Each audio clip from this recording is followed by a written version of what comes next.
Live from the Maverik Center in West Valley City, it's Utah Grizzlies Hockey. As this afternoon's the last of a three-game series between the Grizzlies and the Wheeling Nailers.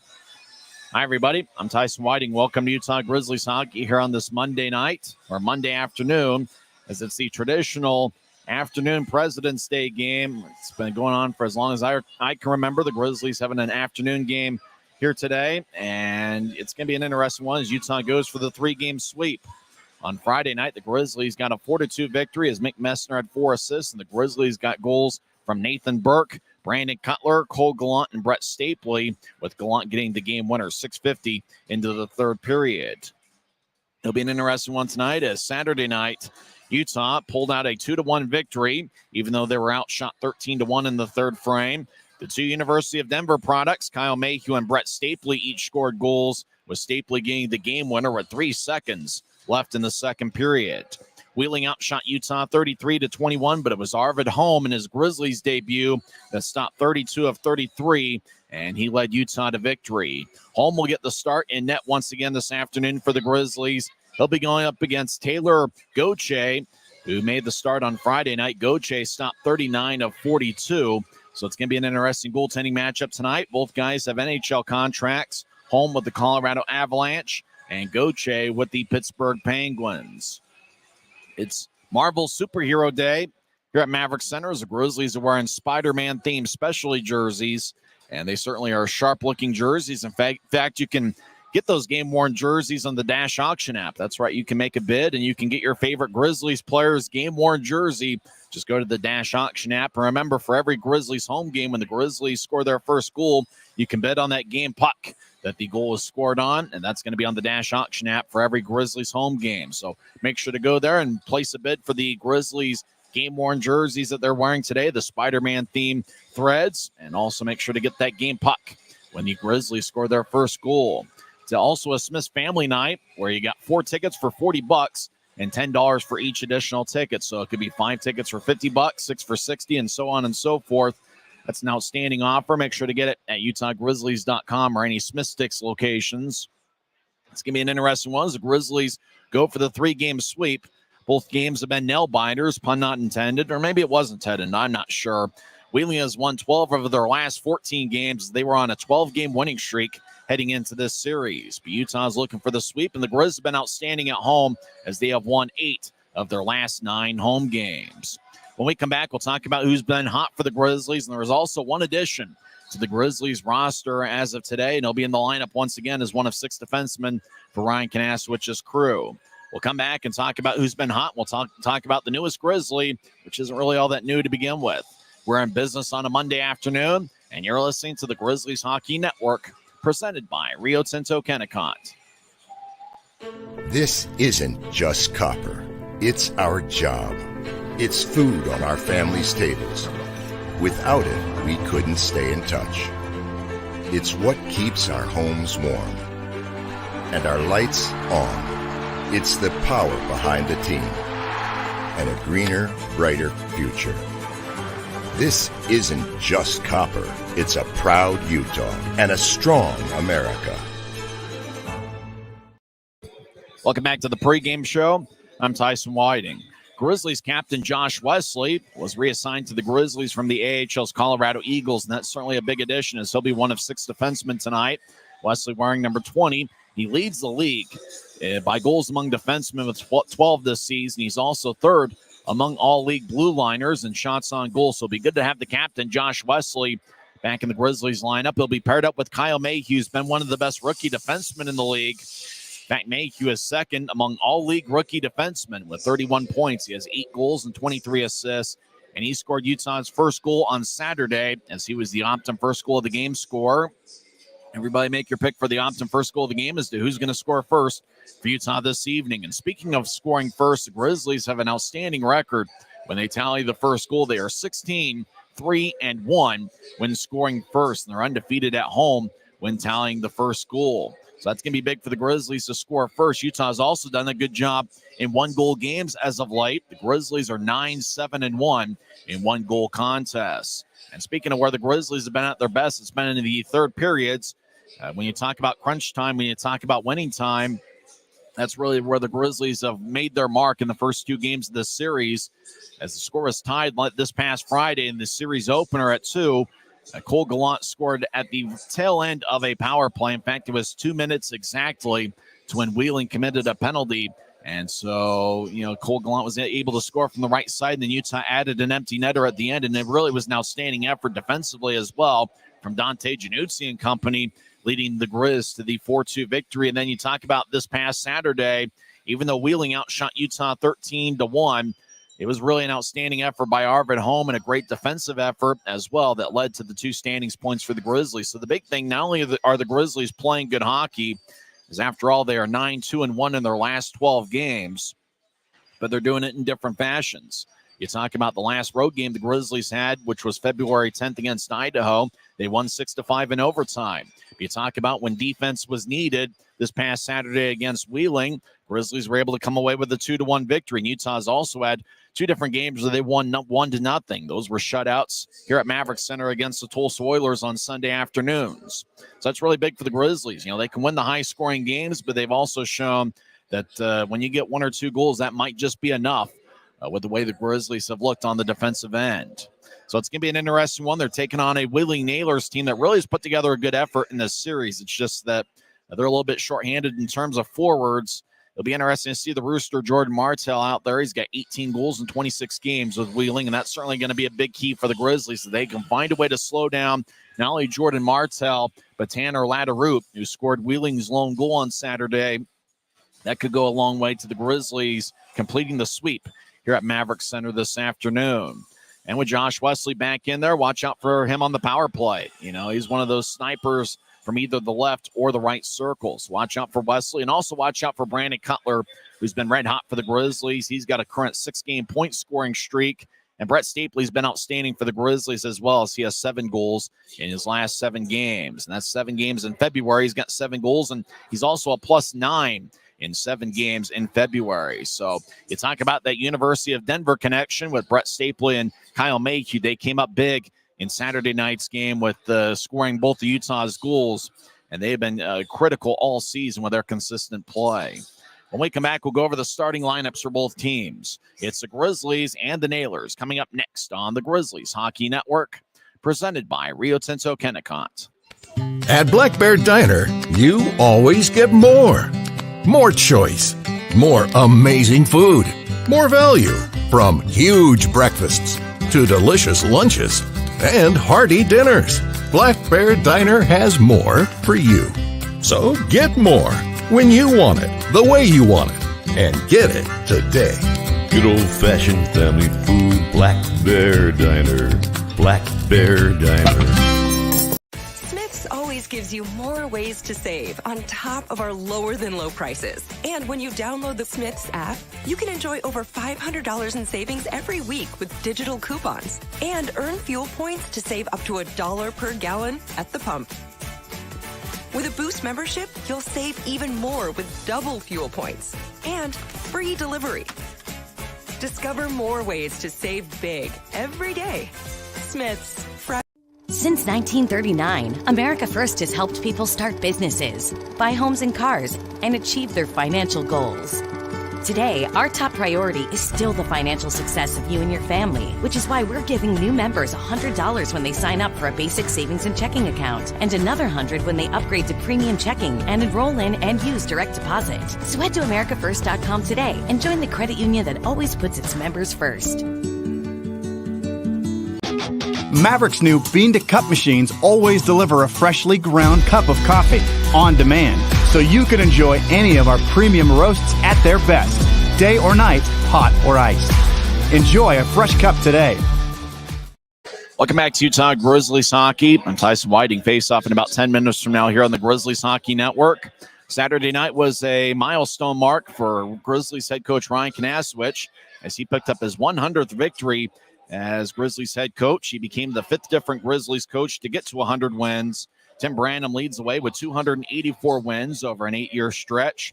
Butch Goring was here the first 4 seasons that the Grizzlies were in the Salt Lake Valley, and he had 178 victories, including the 1996 Turner Cup Championship. Kevin Cawley, the former NHLer with the New York Islanders, He had 157 wins over a 5-season stretch.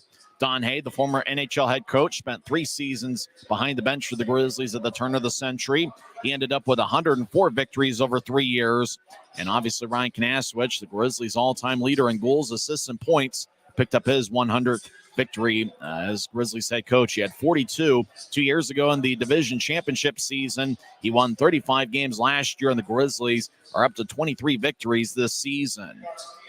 Something happened to Ryan Kanaswich. He got injured yesterday, and he will not be behind the bench. It'll be Christian Horn, who's going to be the acting head coach today.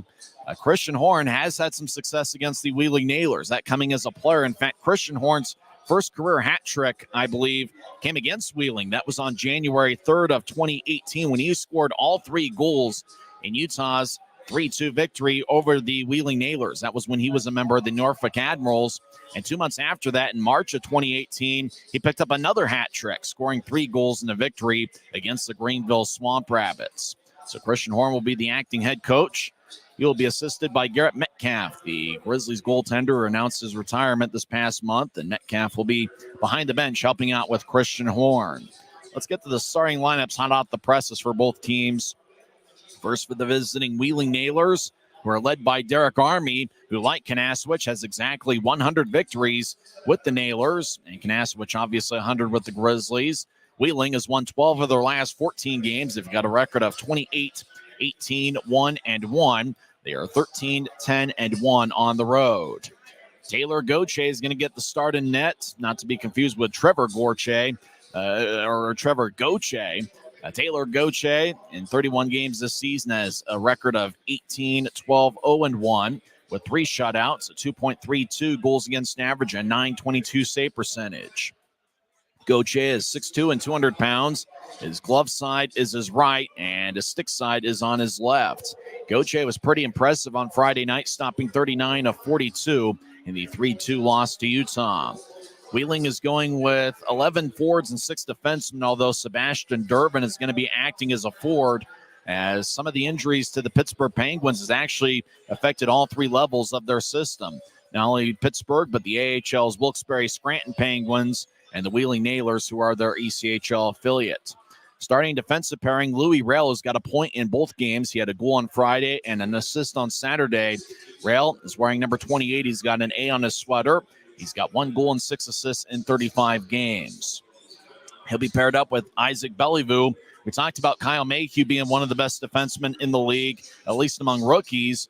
Isaac Bellevue has been one of the best rookie defensemen in the league as well, as he scored a goal on Friday night. He has 9 goals and 19 assists this season. He's got a plus 18 rating. He also has good size at 6'2" and 179 pounds. Wheeling is pretty deep on the blue line. They've also got David Drake in the lineup. He's a plus 21 this season. Davis Buns is back after missing Saturday's game. Buns is a plus 12 this season. I've been impressed with Timo Nichols, a plus 21 this year, 2 goals and 14 assists. And Justin Lee, the former University of Denver product, the college teammate of Brett Stapley and Kyle Mayhew. Lee, I thought, played a pretty good game on Saturday. He's an offensive-minded left shot defenseman. He's got 4 goals and 15 assists in 40 games. So a pretty strong defensive group, the Wheeling Nailers, who allow just 2.9 goals per game. Starting forwards, David Jankowski, who takes a lot of their critical faceoffs. He's got 8 goals and 16 assists in 48 games. Matthew Kosera, his last name spelled Quercia. He's got good size at 6'3" and 218 pounds. He's probably known as a power forward. 9 goals and 15 assists and a plus 12 rating. And Matt Koopman's also in the starting lineup. He's got a ton of speed. Koopman is 5'8" and 180 pounds in 43 games this season. He has 10 goals and 13 assists. The starting forwards, again, are David Jankowski, Matthew Kosera, and Matt Koopman. The top forward line for Wheeling today is going to be Jordan Martell, and he'll be lined up next to Jarrett Lee, no relation to Justin Lee, his teammate, and Tanner Latteroot, who's got 17 goals this season. Martell has 18 in a Wheeling uniform, and Latteroot has 17. So watch out for that forward line that has a lot of potential. Now for the homestanding Utah Grizzlies, who are wearing a Spider-Man themed specialty jersey red and a little bit of that Spider-Man blue. It's kind of a royal shade of blue and yellow numbers, but the yellow numbers do pop on the jersey pretty well, so we can see the numbers just fine on these specialty jerseys. Certainly better than when the Grizzlies were in Tulsa a few weeks ago. They're led by acting head coach Christian Horn. As we mentioned before, he picked up a hat trick as a player against Wheeling on January 3rd of 2018 when he was a member of the Norfolk Admirals. Garrett Metcalf will also be on the bench as well. Starting goaltender is Arvid Holm, who's making his second appearance in a Grizzlies uniform. He's a big guy at 6'4" and 213 pounds, although he looks a little bit more lean than a guy that's 213 pounds, so he wears it well. He actually looks like he's about 6'5" or 6'6". Holm has spent 2.5 seasons in the AHL. He spent the last 2 years with the Manitoba Moose, including last year, where he had a .911 save percentage and 2.67 goals against average. Holm is a former 6th-round pick by the Winnipeg Jets back in 2017. This year, in 9 games of the Colorado Eagles, he had a 4-5 record with a 3.20 goals against average. Frisbee waves the flag at center ice. Actually, he's in the Grizzly zone now. Utah will be skating from right to left as we see it from high top section 114. In your mind's eye, see it on YouTube. Wheeling coming out of the bench, coming out of their locker room onto the bench. Wheeling's wearing a white jersey with black numbers and gold trim. So we mentioned Arvid Holm as the starting goaltender. The backup is Dante Januzzi, who picked up the victory on Friday night, stopping 29 of 31.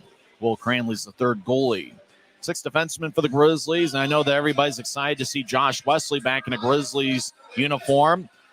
He had 1 assist in 7 games with the Colorado Eagles and a +3 rating. Wesley has 12 goals and 12 assists in 36 contests. He'll be paired up with the University of Denver product Kyle Mayhew, who's second among all-league rookie defensemen with 31 points this season. The other defensemen we're expected to see include Jordan Stone, who got in a fight with Shaw Boomhauer last night early in the first period. Jacob Semick's also going to be in there. Robbie Stucker wearing number 40. He'll be in the Grizzlies lineup, paired up with Quinn Wickers, a former Wheeling Nailer and Rapid City Rush skater. So that's the 6th defenseman for the Grizzlies. Wesley and Mayhew get the start. Starting forwards, Brett Stapley, who has 7 goals in 7 games in the month of February. He's also a +9 in 7 games in February. Mick Messner has 5 assists in his last 2 games. He had 4 helpers on Friday and 1 assist on Saturday. Messner has 1 goal and 11 assists in his last 11 games. He'll be wearing number 10.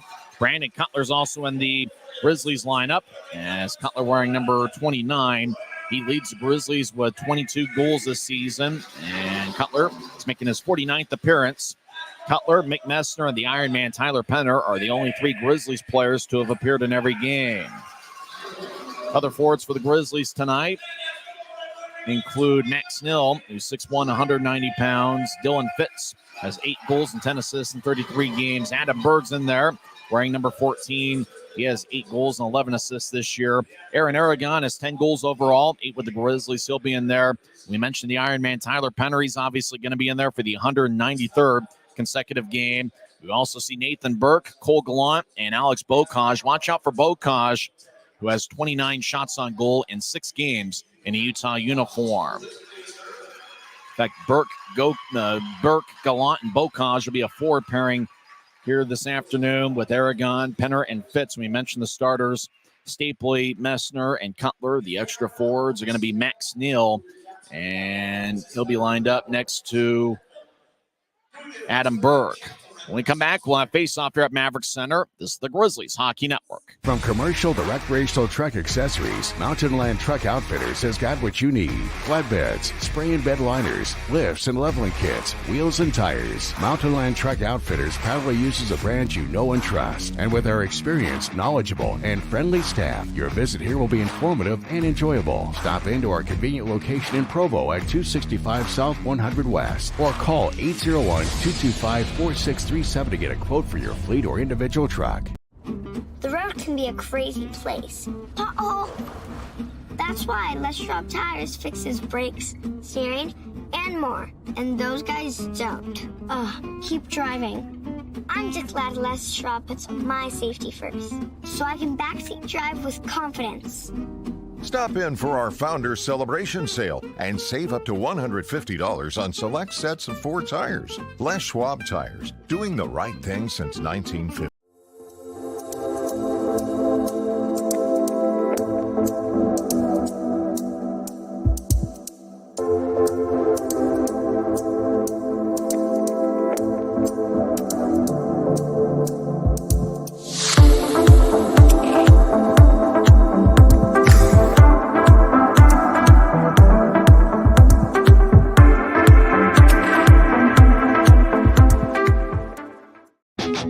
Maverik's new bean-to-cup machines always deliver a freshly ground cup of coffee on demand, so you can enjoy any of our premium roasts at their best, day or night, hot or iced. Enjoy a fresh cup today. It's a great night for hockey as two big standings points are on the line as the Utah Grizzlies take on the Wheeling Nailers in the last of a three-game series. Grizzlies are going for the three-game sweep, and it'll be an interesting one tonight as the first two games were hotly contested. Utah winning 4-2 on Friday night with Mitt Messner getting 4 assists. And then Saturday night, Grizzlies got goals from Kyle Mayhew and Brett Stapley, and Arvid Holm is outstanding, stopping 32 of 33. Christian Horn, the acting head coach, wearing a blue suit, kind of a lighter shade of blue with a light blue tie and a white shirt. Horn sporting a beard and a sweet-looking hairdo. Like Christian Horn's got it going on today. Garrett Metcalf also in a suit and tie on the bench as Ryan Kanasowicz out with an injury, an upper body injury. Hopefully he'll be okay. Referee tonight is Marc-Olivier Phaneuf. He drops the puck. Wheeling wins the draw. They skate from left to right. As we see it from high top section 114, they push it out to the left side. Puck bounces in the Grizzly zone. Mayhew shuffles it back out. Wheeling chasing after it. And it's going to be icing on Utah as we get our first whistle 13 seconds into the game. Make sure to make your pick for the Optum first goal of the game. Who's going to score first for Utah tonight? I'm not sure who I'm going to go with. I think I'm going to go with Dylan Fitz. Fitz has got 8 goals and 10 assists this season. He's my pick for the Optum first goal of the game. Brett Stapley will take the draw against David Jankowski. Jankowski took a lot of the big faceoffs for the Nailers over the last 2 games. Wheeling wins the draw as Louis Rail, who's got a point in both games this series, gets it up top. Right wing, lefty shot, saved by Holm. Rebound goes to Utah's. Brett Stapley carries out to Neutrais, over to Messner, dumps it in. Stapley and Messner chase after it. Gauthier will let Bellevue play it, and instead it goes to Kosera, moves it ahead. Right wing pass to Rell, who crosses center ice, and he'll loft it in as it ricochets off the far corner on one hop. Wesley will push it back to Stapley, make that Mayhew, as Stapley was cutting by. As Cutler hikes it up top, as it goes towards Burke. As Burke has it tap off his stick, right wing deep in the Nailer zone. He chases after it. Nailers push it to the right side. It bounced off the skate. Now it goes to Tanner Latteroot, who had their lone goal on Saturday. Puck down the middle as Drake drops it off for Martel. Martel in the left corner will move it back to the right corner and back to Martel, far side. He'll hike it up top to Nickel. Right point, righty shot goes wide. Now left side shot. That's the side of the net off the boards, and the net comes out of its mooring. Boy, that was how Wheeling scored a goal earlier in the series where it bounced off the boards, and that's how Latteroot actually scored Saturday. Puck bounced off the boards lively and ended up skipping towards the side of the net. 18:49 left in the first. We're still just underway as fans are filing in here. As looks like a little bit more of a sparse crowd here this afternoon. Grizzlies are averaging over 7,300 fans per game over the last 11 home contests, but not everybody gets President's Day off, unfortunately. Wheeling wins the draw. Nickel throws to the right circle as Sebastian Durbin, acting as a forward, gets it up top for Nickel. He takes a shot and glances off a stick and flies out of play. Sebastian Durbin acting as a forward, normally a defenseman, as Wheeling has been a little bit shorthanded on the forward lines. We're just getting started, so grab some chips and dip and a beverage of your choice and enjoy a little bit of Monday with us. Michael McChesney will take the draw against Utah's Cole Gallant. Gallant got the game winner in Friday night's game. Wheeling wins the draw. Left point. Lefty shot goes wide. That one was taken by David Drake, who's a plus 21 this season. Wheeling gets it back to Drake. Far circle. He has a tap off his stick. It goes to the corner. He collides with Bocage. Drake gets up top to McChesney. Left side. Righty shot. Kick saved by Holm. Rebound. Shot and a score as Peter Laviolette III puts it away. And the Nailers draw first blood. Puck bounced off of Holmes' pads. Laviolette was being boxed out. Grizzlies actually had him covered. Laviolette got the puck and was able to put it away as Quinn Wickers was on him like a hawk. But Peter Laviolette with a pretty good play, displaying good hands as he gets his second goal of the season. Laviolette gets a high five from Derek Army, the Wheeling head coach, sporting a black jacket with a blue shirt and a darker blue tie. As the Nailers draw first blood, Laviolette gets the goal with Drake and Michael McChesney getting the assist.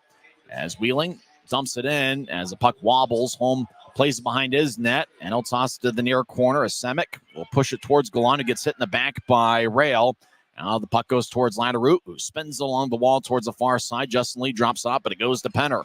The Iron Man crosses center ice, 2-on-1. He'll skate towards the right side. He's got Aragon cutting. Penner to Aragon. Shot, kick save by Gauthier. Boy, Aragon had a great chance there as the pass connected from Penner, but Gauthier makes the first big save of the game.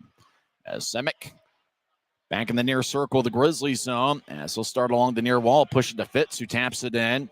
Fitz and Semick come off the ice. Gauthier behind his net will push it to the far side. Now it goes back to Justin Lee, one of 6 defensemen tonight. Lee dances around the far corner, gets pushed by Max Neal and gets divorced in the puck. Adam Berg around the net towards the near side. Berg, the Instagram influencer, will toss it off the end boards. Goes back to Berg. Berg, the former Cincinnati Cyclone, over to Bocage left side. Up top to Wesley. High slide. He fakes a shot. Now he pushes it out towards the net, and it's taken away by Wheeling. Nailers cross center ice. Kosera dumps it in and chases after it. Holmes stays in net as Wesley will tap it off the side of the net. Kosera pushes it to the left point as the Nailers get it back past Kosera to Matt Koopman. He's behind Utah's net as he'll shovel it towards the near corner. Big time hit delivered by the Grizzlies and Josh Wesley, who gave Wheeling a good shoulder as Neal lifts it towards Bocage at center ice. He gathers it.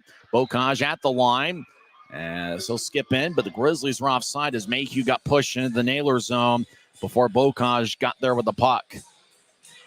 16:47 left in the first. Wheeling leads 1-0 as Peter Laviolette III scored 137 in. And yes, he is the son of the New York Rangers head coach Peter Laviolette. That was an exciting game outdoors yesterday where the Rangers got a big 6-5 comeback victory over the Islanders. Draw goes between the Wheeling defenseman on to Gauthier, who gets it towards Timo Nickel. As he'll push it towards Laderoute in the near side. He'll lift it high into the air. The long-distance flight bounces at center ice. It goes back over as the Nailers, Jarrett Lee, enters the zone. He was falling down. He tried to hold the line as he saw Martel there, but couldn't, as offside is on the Nailers. 3.5 minutes in. It's one of 3 games in the league going on. This is the only Mountain Division team that's in action is the Grizzlies. Obviously, Wheeling comes from the Central Division. They are currently in 3rd place with 58 standings points, 2 back of Indy, who's in 2nd. Grizzlies win the draw as Robbie Stucker, the former Iowa Heartlander and South Carolina Stingray, gets the Wickers, who will toss it ahead near side to Stapley. Pass goes tape to tape. Stapley skates towards the near goal line as he's being shadowed by Nickel. As Stapley tosses to Messner, who lets it go past him to Bellevue. As the Nailers skating from left to right, get it off the near wall to Laderoute, who drops it off for Nickel. Now the Nailers cross center ice, and Nickel will wrap it around, toss it off the end boards off the Penske sign. We'll see if Utah's Penske material today. As Messner across the Stapley near the Grizzlies bench, she'll get the center ice, and they'll loft it in. Grizzlies make a full line change 4 minutes in as Wheeling leads 1-0. The Nailers have outshot the Grizzlies 3-1. As Gallant gets it neutral ice, he'll push it ahead to Bocage. Bocage flings it in as skating over there is David Drake in the far corner. He gets it towards Durbin, who pushes ahead towards Laviolette, the goal scorer. He'll diagonal it towards center ice. It skips towards McChesney, who backhands it in from the center ice logo. Stone delivers a hit on Durbin. Skating over is Burke to join the play, but Wheeling gets it. Laviolette around the net towards the right side. He loses the puck as he lost his balance with Burke nearby.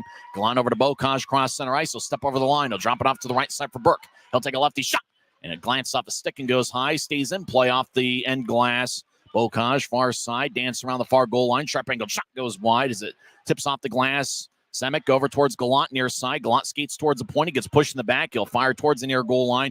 Goes to Bocage. It roofs it, and it goes out of play as he was looking for the top near corner and had to tap off the glass and out of plays. Gauthier is a pretty tall goalie, 6'2", 200, but he looks bigger and thicker than what his size would, the number would indicate. You know, the height and weight would indicate, and he didn't give much top there for Bocage to try to shoot on. We're exactly 5 minutes in. Wheeling leads 1-0. Penner will take the dries out there with Fitz and Aragon. Back end is Mayhew and Josh Wesley. And if you joined us late, Wesley reassigned to the Grizzlies from Colorado earlier today. Wheeling sails it all the way down towards home. Icing is called, and so we'll go back towards Taylor Gauthier for the face-off. Last time these teams will meet this season. Grizzlies are 5-6 all-time against Wheeling. Each of the first 9 meetings all-time between these clubs were at West Banco Arena. Nick Hayes had Aaron Aragon as his pick for the Optum first goal of the game. And you talk about 3 guys that complement each other pretty well. Fitz, Penner, and Aragon. Is Penner talking with Aragon right now? was probably the best look the Grizzlies have had so far. That 2-on-1 with Penner on the right side, center it to Aragon, and Goche made a good save. As Utah trails 1-0, Utah wins the draw. Wesley, right point, righty shot, and a glove save by Goche. Fitz was in front of the crease trying to redirect it, but Goche holds on. 14:48 left in the first. Goche's glove side is his right, and his stick side is on his left. Penner will take the draw once again for the Grizzlies against Matthew Kosera, the power forward, 6'3", 218 pounds. Penner, third-year pro out of Colgate. And the draw is won by Wheeling as Jankowski skates around his net. We talked about Kanaswich winning his 100th game. Penner won his 100th game as a Grizzly on Saturday night as well, as Penner hasn't missed a game in the Ryan Kanaswich era. Holm over towards Mayhew, pushes ahead as Grizzlies at their blue line. Fitz will skip it across towards Wesley, who pushes to his right for Aragon, who dumps it in. Grizzlies make a full line change in the Spider-Man themed specialty jerseys. Wheeling trying to salvage the third game of the set. Louis Rail with facial hair across the center ice. He'll out to the left. Now he steps over the line, skates towards the left circle. Righty shot, saved by Holm. And the puck goes towards the far corner. Cutler will push it around the net towards Wickers, who hustles after it. Wickers moves it to center ice. Puck bounced off a ladder root stick onto Stapley. Stapley over the line to Cutler, right side. One-timer. Saved by Goche.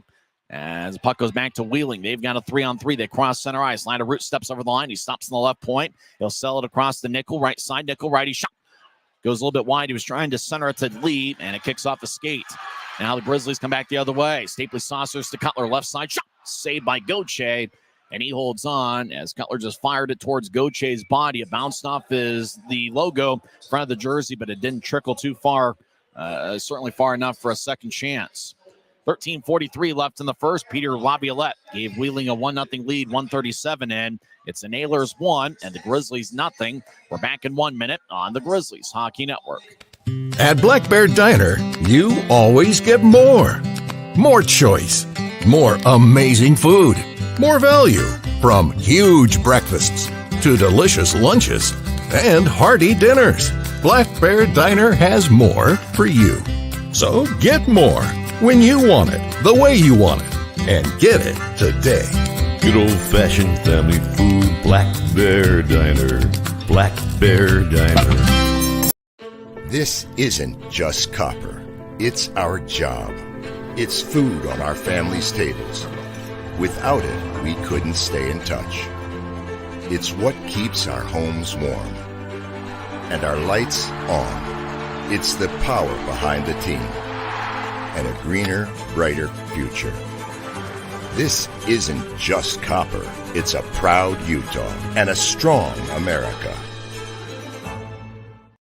13:43 left in the first. Wheeling leads 1-0 as Peter Laviolette, the third, scored 1:37 in, with David Drake and Michael McChesney getting the assists. Nathan Burke will take the drive. He's got Gallant to his right and Bocage to his left. Up top is Mayhew and the captain, Josh Wesley. As linesman with a pump fake on it. Andrew Collins and Craig Peterson are the linesmen. Marc-Olivier Phaneuf is the referee. Draw won by Utah, left side. As Bocage will tap it up top for Mayhew. Now to Burke, who's in the left point. Burke fakes it to Mayhew, drops off for Wesley. High slot will take a righty shot that goes high off the glass. As Grizzlies get it off the end glass, it goes towards Bocage, who dances around, skates towards the left point. He feathers it across. Wesley tried to keep it in, but couldn't, as he'll just dump it in. Wheeling plays it behind their net. As David Drake starts the attack, Drake wearing number 5, he'll push it across to Timo Nickel. Nickel from Austria gets to McChesney, who dumps it in. McChesney signed earlier this week, or maybe it's last week now, as he was signed before the series. Over to Rail, who centers it, and is picked off by Burke. Nathan Burke will loft it over Rail's head. It goes to Justin Lee. Justin Lee moves it to center ice for Laviolette. He'll tap it off a Grizzly skate. Bocage tries to enter, but Lee holds him up, or make that Rail holds him up like a brick wall. Left side, Max Nill, toe drag shot is blocked away by Justin Lee. Lee pushes down Nill, drags him to the ice in the far corner, no call, as the Nailers will lift it all the way out. Home lets it go, and icing's going to be on Wheeling as we get a whistle with 12:36 left in the first. Max Nill's had some good shifts in this series. Nill wearing number 6. It's his 5th game with the Grizzlies and 5th game as a pro. He's got 1 assist, which came this past Friday on the first period goal. Robbie Stucker out there with Quinn Wickers. Stucker certainly been a key addition for the Grizzlies. He came over in a trade a week and a half ago for Dakota Raby. It's a draw won by Wheeling as Tanner Latteroot 2-on-3 crosses center ice. He'll get it towards Durbin. Durbin left side fires towards the net. It goes wide. Grizzlies got a stick in the way. Good play by Robbie Stucker. Puck back to center ice near side. And the Nailers push it across. As it goes near the Grizzlies bench far side. Wheeling backhands it in. Home and net as Wickers will toss it back to Stucker on the far side over to Cutler. Cutler will carry it out of the zone to neutralize. Cutler pushes towards the middle for Stucker. Wheeling taps it off the near glass. Wichita loses the puck as Cutler now battles. Stapley gets it near the center red line. He'll skate down the middle. He enters the zone. He gets towards Messner left side. Lefty shot. And a blocker save by Gauthier as Nailers back deep in their own end, skating from left to right as they get it to Bellew on the near side. Bellew will carry it out to neutralize. Now a veer off to the left. He skates down the middle. Bellew now enters the zone 3-on-4. Bellew, far side, will tap it off the end boards. Koopman trying to locate it as he's battling with Mayhew. Mayhew takes it away, and he'll push it ahead. Penner has it tap off his stick, and it goes towards Cosera. Will bounce it off of Mayhew as the puck's on the right side. Koopman chips it across. Wesley gallops after it. He moves it ahead. Nickel keeps the line. Now the puck goes back to Wesley, who angles it to the left for Fitz. Fitz steps over the line, loses the puck as he was skating towards the circle. Koopman races to the zone as he's being back checked by Fitz. Koopman pivots. Now throw it to the left circle. All alone. Lefty shot. Saved by Home. Rebound goes to Penner. Will tap it off the near boards.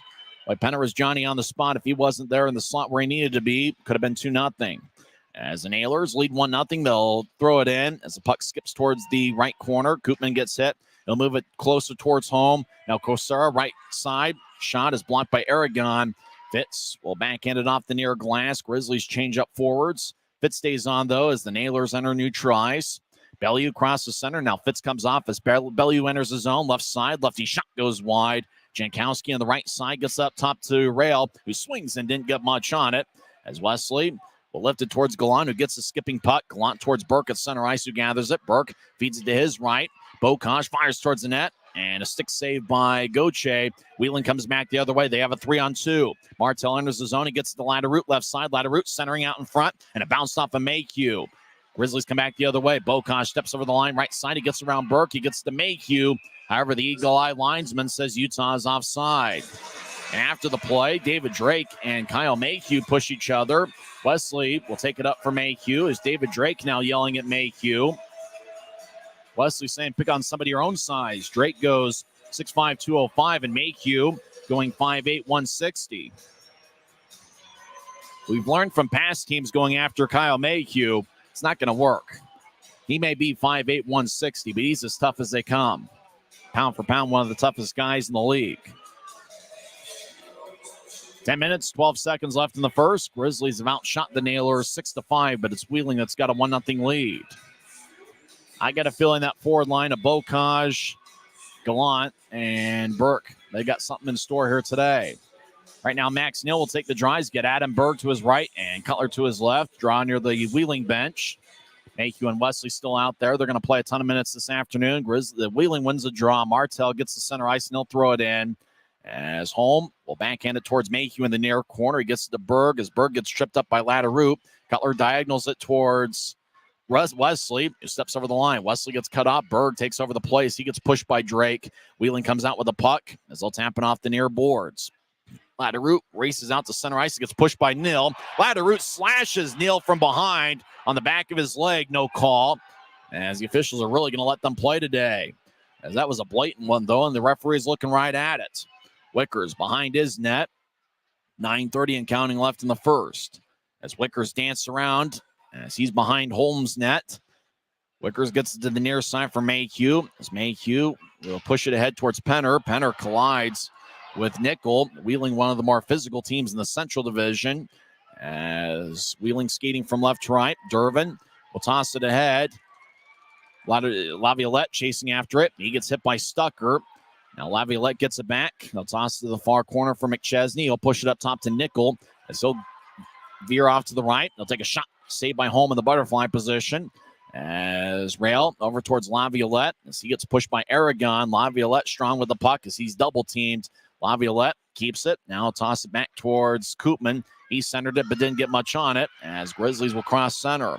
Fitz will throw it in. Puck glides slowly towards Gauthier. He gets to the far side for Nickel.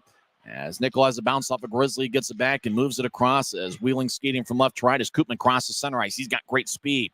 He'll step over the line right side, and you look to center. Actually, Koopman keeps it. Toss out in front to Kosera, couldn't handle it. Aragon will push it towards the near side. It hits off the boards.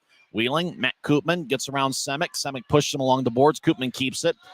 Wraparound shot is blocked by Stapley. Puck goes towards Cutler. He'll lift it high into the air. It goes over Bellew's head. Bellew chasing after it. Grizzlies make a line change. But icing is on Utah. They're going to have to keep the same 5 on the ice with 8:06 left in the first. Later this week, the Grizzlies will have a 3-game series at Cable Dahmer Arena where they take on the Kansas City Mavericks. Next Grizzlies game will be on Friday night. 6:35 face-off. Pre-game coverage about 6:20 here in the Mountain Time Zone. Grizzlies will be on the road for 6 straight games. Next home game for the Grizzlies will be, I believe, March 8th against Rapid City. As they show the replay of Latterroot hitting the keister of Neal from behind. Probably should have been a slash, but we keep playing 5-on-5. Wheeling wins the draw. Kosara with a lefty shot that goes wide. He went stick side on home. As Aragon gets the center ice, he'll lift it in as the puck kicks off the near boards. As the Nailers, skating from left to right, will move it across towards Bellew. Bellew, diagonal pass towards the left side. It bounced off of Wesley. Stick it fly, stays in play deep in the Grizzlies zone. Kosara on the far side.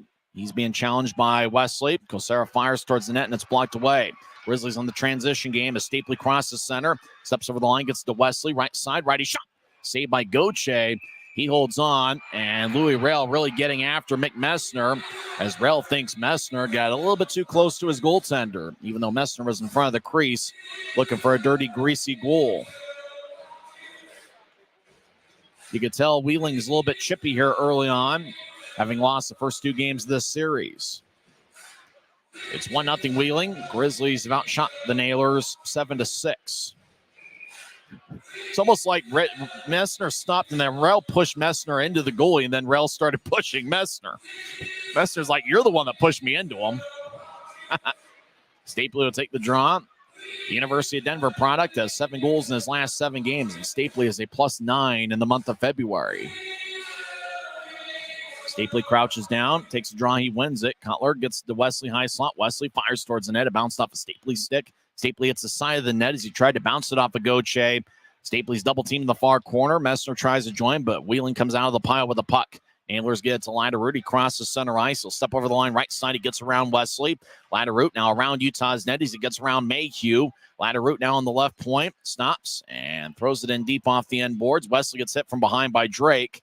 As the puck glides towards home, he covers up in front of the crease as we get a whistle with 6:58 left in the first.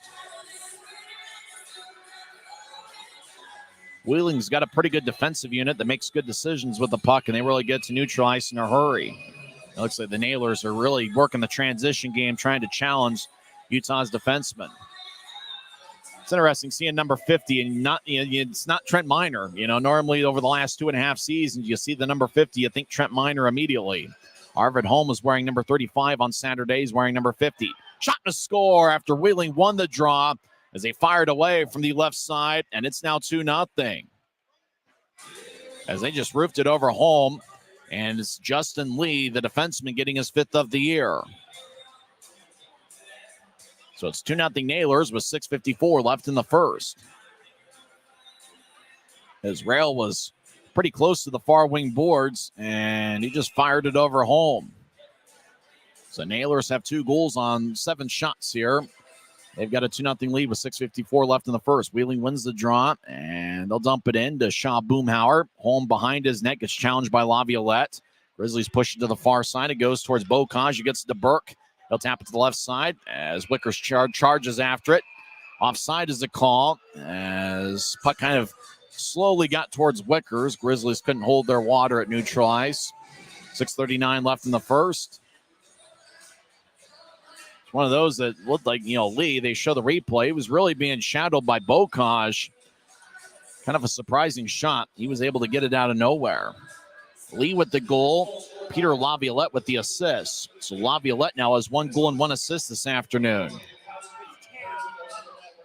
Actually, Roger Orr, the off-ice official, Instead, it was 10 Jankowski with the assist and not Laviolette. So Jankowski gets the 17th assist of the season. As Grizzlies, a new try after winning the draw. Berg dumps it in. Neal chasing after it. Neal collides with Lee, who pushed him right in the face. As Wheeling is testing the referee, who's going to let them play.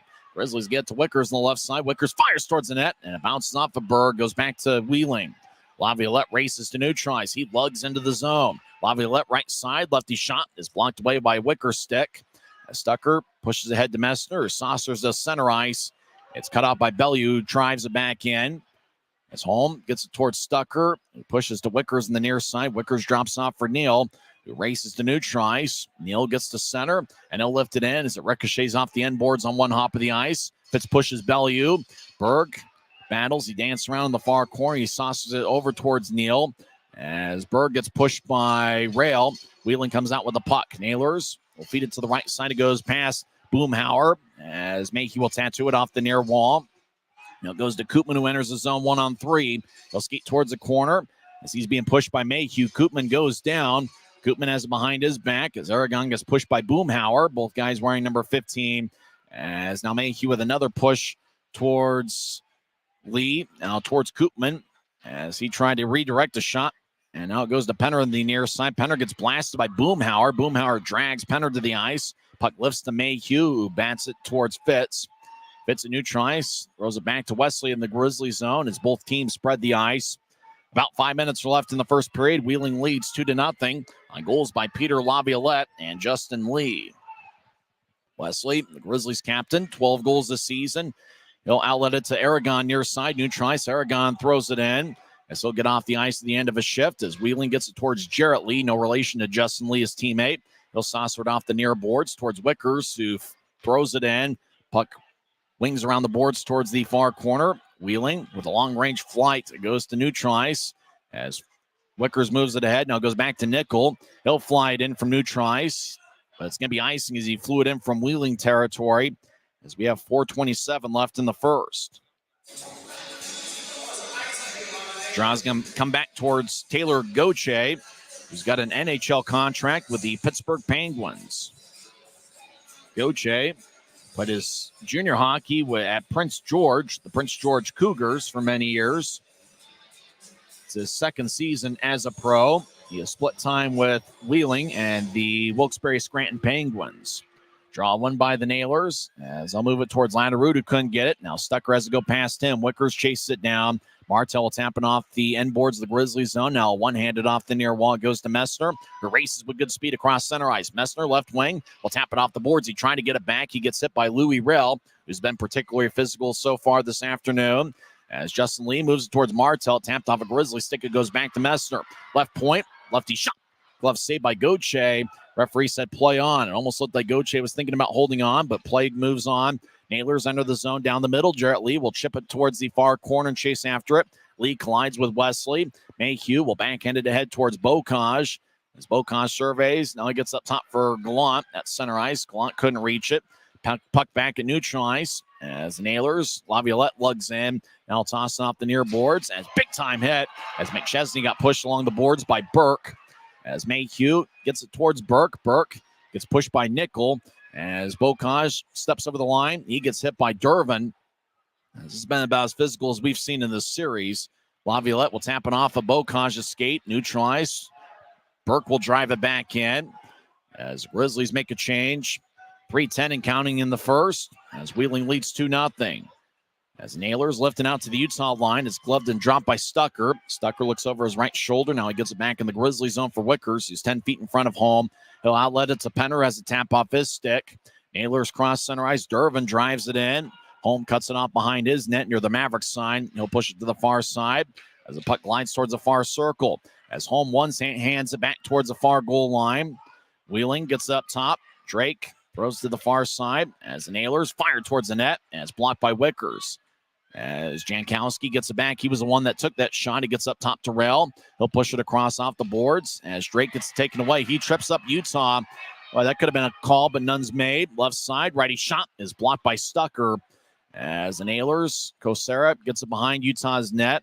As Koopman pushes up top for Rail, who fakes to his left. He'll toss it back to the near corner, goes past Aragon. Behind Utah's net, Stucker gets A one-hand push. Nailers get it out in front as Utah chips it back to the near corner. Lee Rail right side will bounce it off the Penner.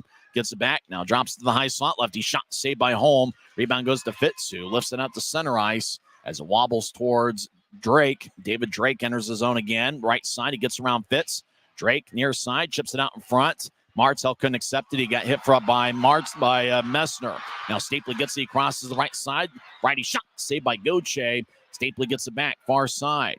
As Stapley gets pushed by Nickel. He gets the Cutler far side. Cutler dances around, skeets towards his left, and he'll push it towards Messner, but it's taken by the Nailers.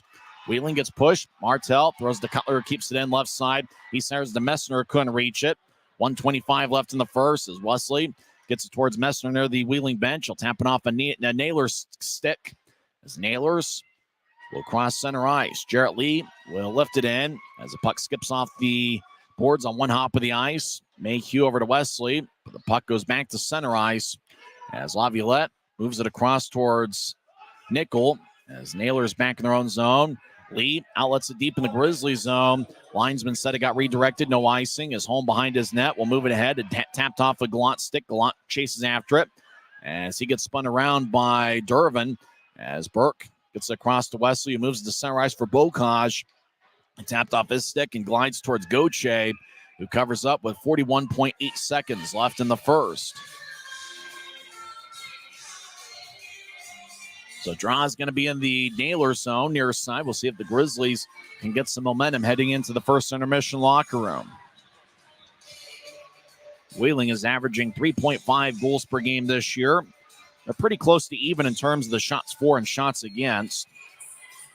Grizzlies had 43 shots in the first game. Grizzlies outshot Wheeling 43-31. On Saturday night, it was Wheeling that outshot Utah 33-21. Utah's won each of the first two games of this set. Faceoff's actually going to be in the far circle. It was originally going to be in the near side. It's won by Wheeling as Bellew will tap it off the near glass, goes to center ice where it's taken by Wickers at the Utah line. Wickers across to Semick, the Arizona State product. Semick moves to the left for Burke, who crosses center. Burke gets around McChesney as it's pushed by Wheeling. As McChesney enters from the right side, 1-on-4. He gets double-teamed and pushed and taken off the puck by Wickers. 15 seconds left in the period as Penner gets hit by Koopman. Puck goes back over towards Wickers. He'll chase it down after it tapped off his stick. 8 seconds left in the period.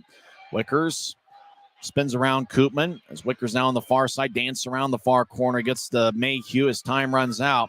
Here for the first 20 minutes of play as the Wheeling Nailers got goals from Peter Laviolette.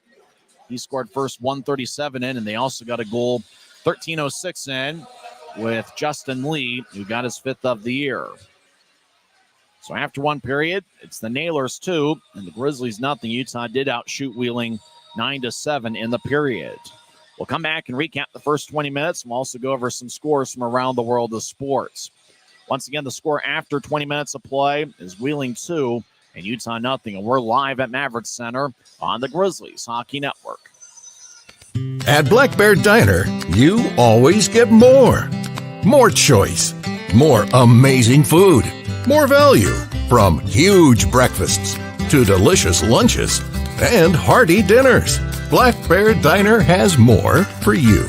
So get more when you want it, the way you want it, and get it today.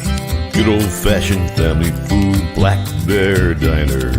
Black Bear Diner. This isn't just copper. It's our job. It's food on our family's tables. Without it, we couldn't stay in touch.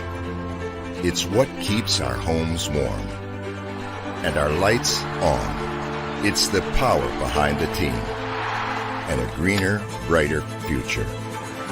This isn't just copper. It's a proud Utah and a strong America. Smith's always gives you more ways to save on top of our lower than low prices. And when you download the Smith's app, you can enjoy over $500 in savings every week with digital coupons and earn fuel points to save up to $1 per gallon at the pump. With a Boost membership, you'll save even more with double fuel points and free delivery. Discover more ways to save big every day. Smith's, fresh. Maverik's new bean-to-cup machines always deliver a freshly ground cup of coffee on demand, so you can enjoy any of our premium roasts at their best, day or night, hot or iced. Enjoy a fresh cup today. Welcome back to Maverik Center. First intermission, Wheeling leads 2-0. Peter Laviolette scored 137 in with Michael McChesney and David Drake getting the assists. Wheeling extended the lead to 2-0, 13:06 in as Justin Lee. Jared Lee was a former football player, a defensive back with BYU back in the late 1990s. And so Justin Lee has been Jarrett Lee the whole game. Not to be confused with Jarrett Lee, who wears number 12 and is a forward. Justin Lee, who's a defenseman wearing number 32. Justin Lee scored 13:06 in with David Jankowski getting his 17th assist of the season. There were quite a few plays that you thought could have been warranted as penalties, but none were called in the first period. So neither team had a power play in the first frame. Action moved along pretty swiftly. There was only 18 faceoffs in the period. Wheeling won 11 of the 18 faceoffs. In terms of scoring chances, the Nailers had 4, Grizzlies had 3. So 4 of Wheeling's 7 shots were considered scoring chances by the off-ice officials, and the Grizzlies had 3 scoring chances of the 9 they had on Taylor Gauthier. Both teams had 7 hits in the first period. Wheeling had 5 giveaways, and the Grizzlies had 4. Utah's best chance in the first period, I believe, was early in the frame when Utah had a 2-on-1 with Penner down the right wing and Aragon cutting down the middle. Penner got the pass to Aragon, but Gauthier made a nice pad save to deny Aragon. It'll be interesting to see if the Grizzlies can make a good comeback attempt here in the second period. And it's kind of been an interesting series where it seems like, the action just kind of swayed back and forth for the Grizzlies on Friday. They dominated the first and third periods, and Wheeling had the better of Utah in the second period. The flow of the game yesterday, really was a lot of defense. Both teams had 1 goal in the first, and the Grizzlies scored 3 with 3 seconds left in the second period, and that was the only scoring past the first frame. As they're tossing T-shirts into the seats here at Maverik Center on what's really a tradition here at Maverik Center, where the Grizzlies play an afternoon game, and usually every year it's Martin Luther King Day and President's Day, where the Grizzlies have Monday matinees. This is probably the first year that I can remember that the Grizzlies didn't have a game on Martin Luther King Day, partly because they were on the road playing 4 games in 5 days before that, with the All-Star break being that same day. But the tradition of the President's Day afternoon contest continues here at Maverik Center. And so far, it's the Wheeling Nailers that have a 2-0 lead. Harvard Holm has saved 5 of 6 for the Grizzlies. For Utah, Josh Wesley, Alex Bocage, and Brandon Cutler each have 2 shots, and Aaron Aragon has that 1. That was that 2-on-1 that was probably Utah's best chance of the period that we talked about earlier. It's one of 3 games in the league tonight. Both of the other games have gone final. Worcester defeats Orlando 4-2, and Reading gets a 2-1 victory over the Newfoundland Growlers. When we come back, we'll go over some NHL scores. We'll also talk about where the Mountain Division standings stack up and where the Grizzlies are in relation to the other teams in the division. Really, what does Utah need to do during this big 6-game road trip coming up to try to find a way to stay in the Mountain Division playoff race? After 1 period, it's the Nailers 2 and the Grizzlies nothing. We're back in 1 minute on the Grizzlies Hockey Network. At Black Bear Diner, you always get more. More choice. More amazing food. More value. So get more. And get it today. Black Bear Diner. Since 1939, America First has helped people start businesses, buy homes and cars, and achieve their financial goals. Today, our top priority is still the financial success of you and your family, which is why we're giving new members $100 when they sign up for a basic savings and checking account, and another $100 when they upgrade to premium checking and enroll in and use direct deposit. So head to AmericaFirst.com today and join the credit union that always puts its members first.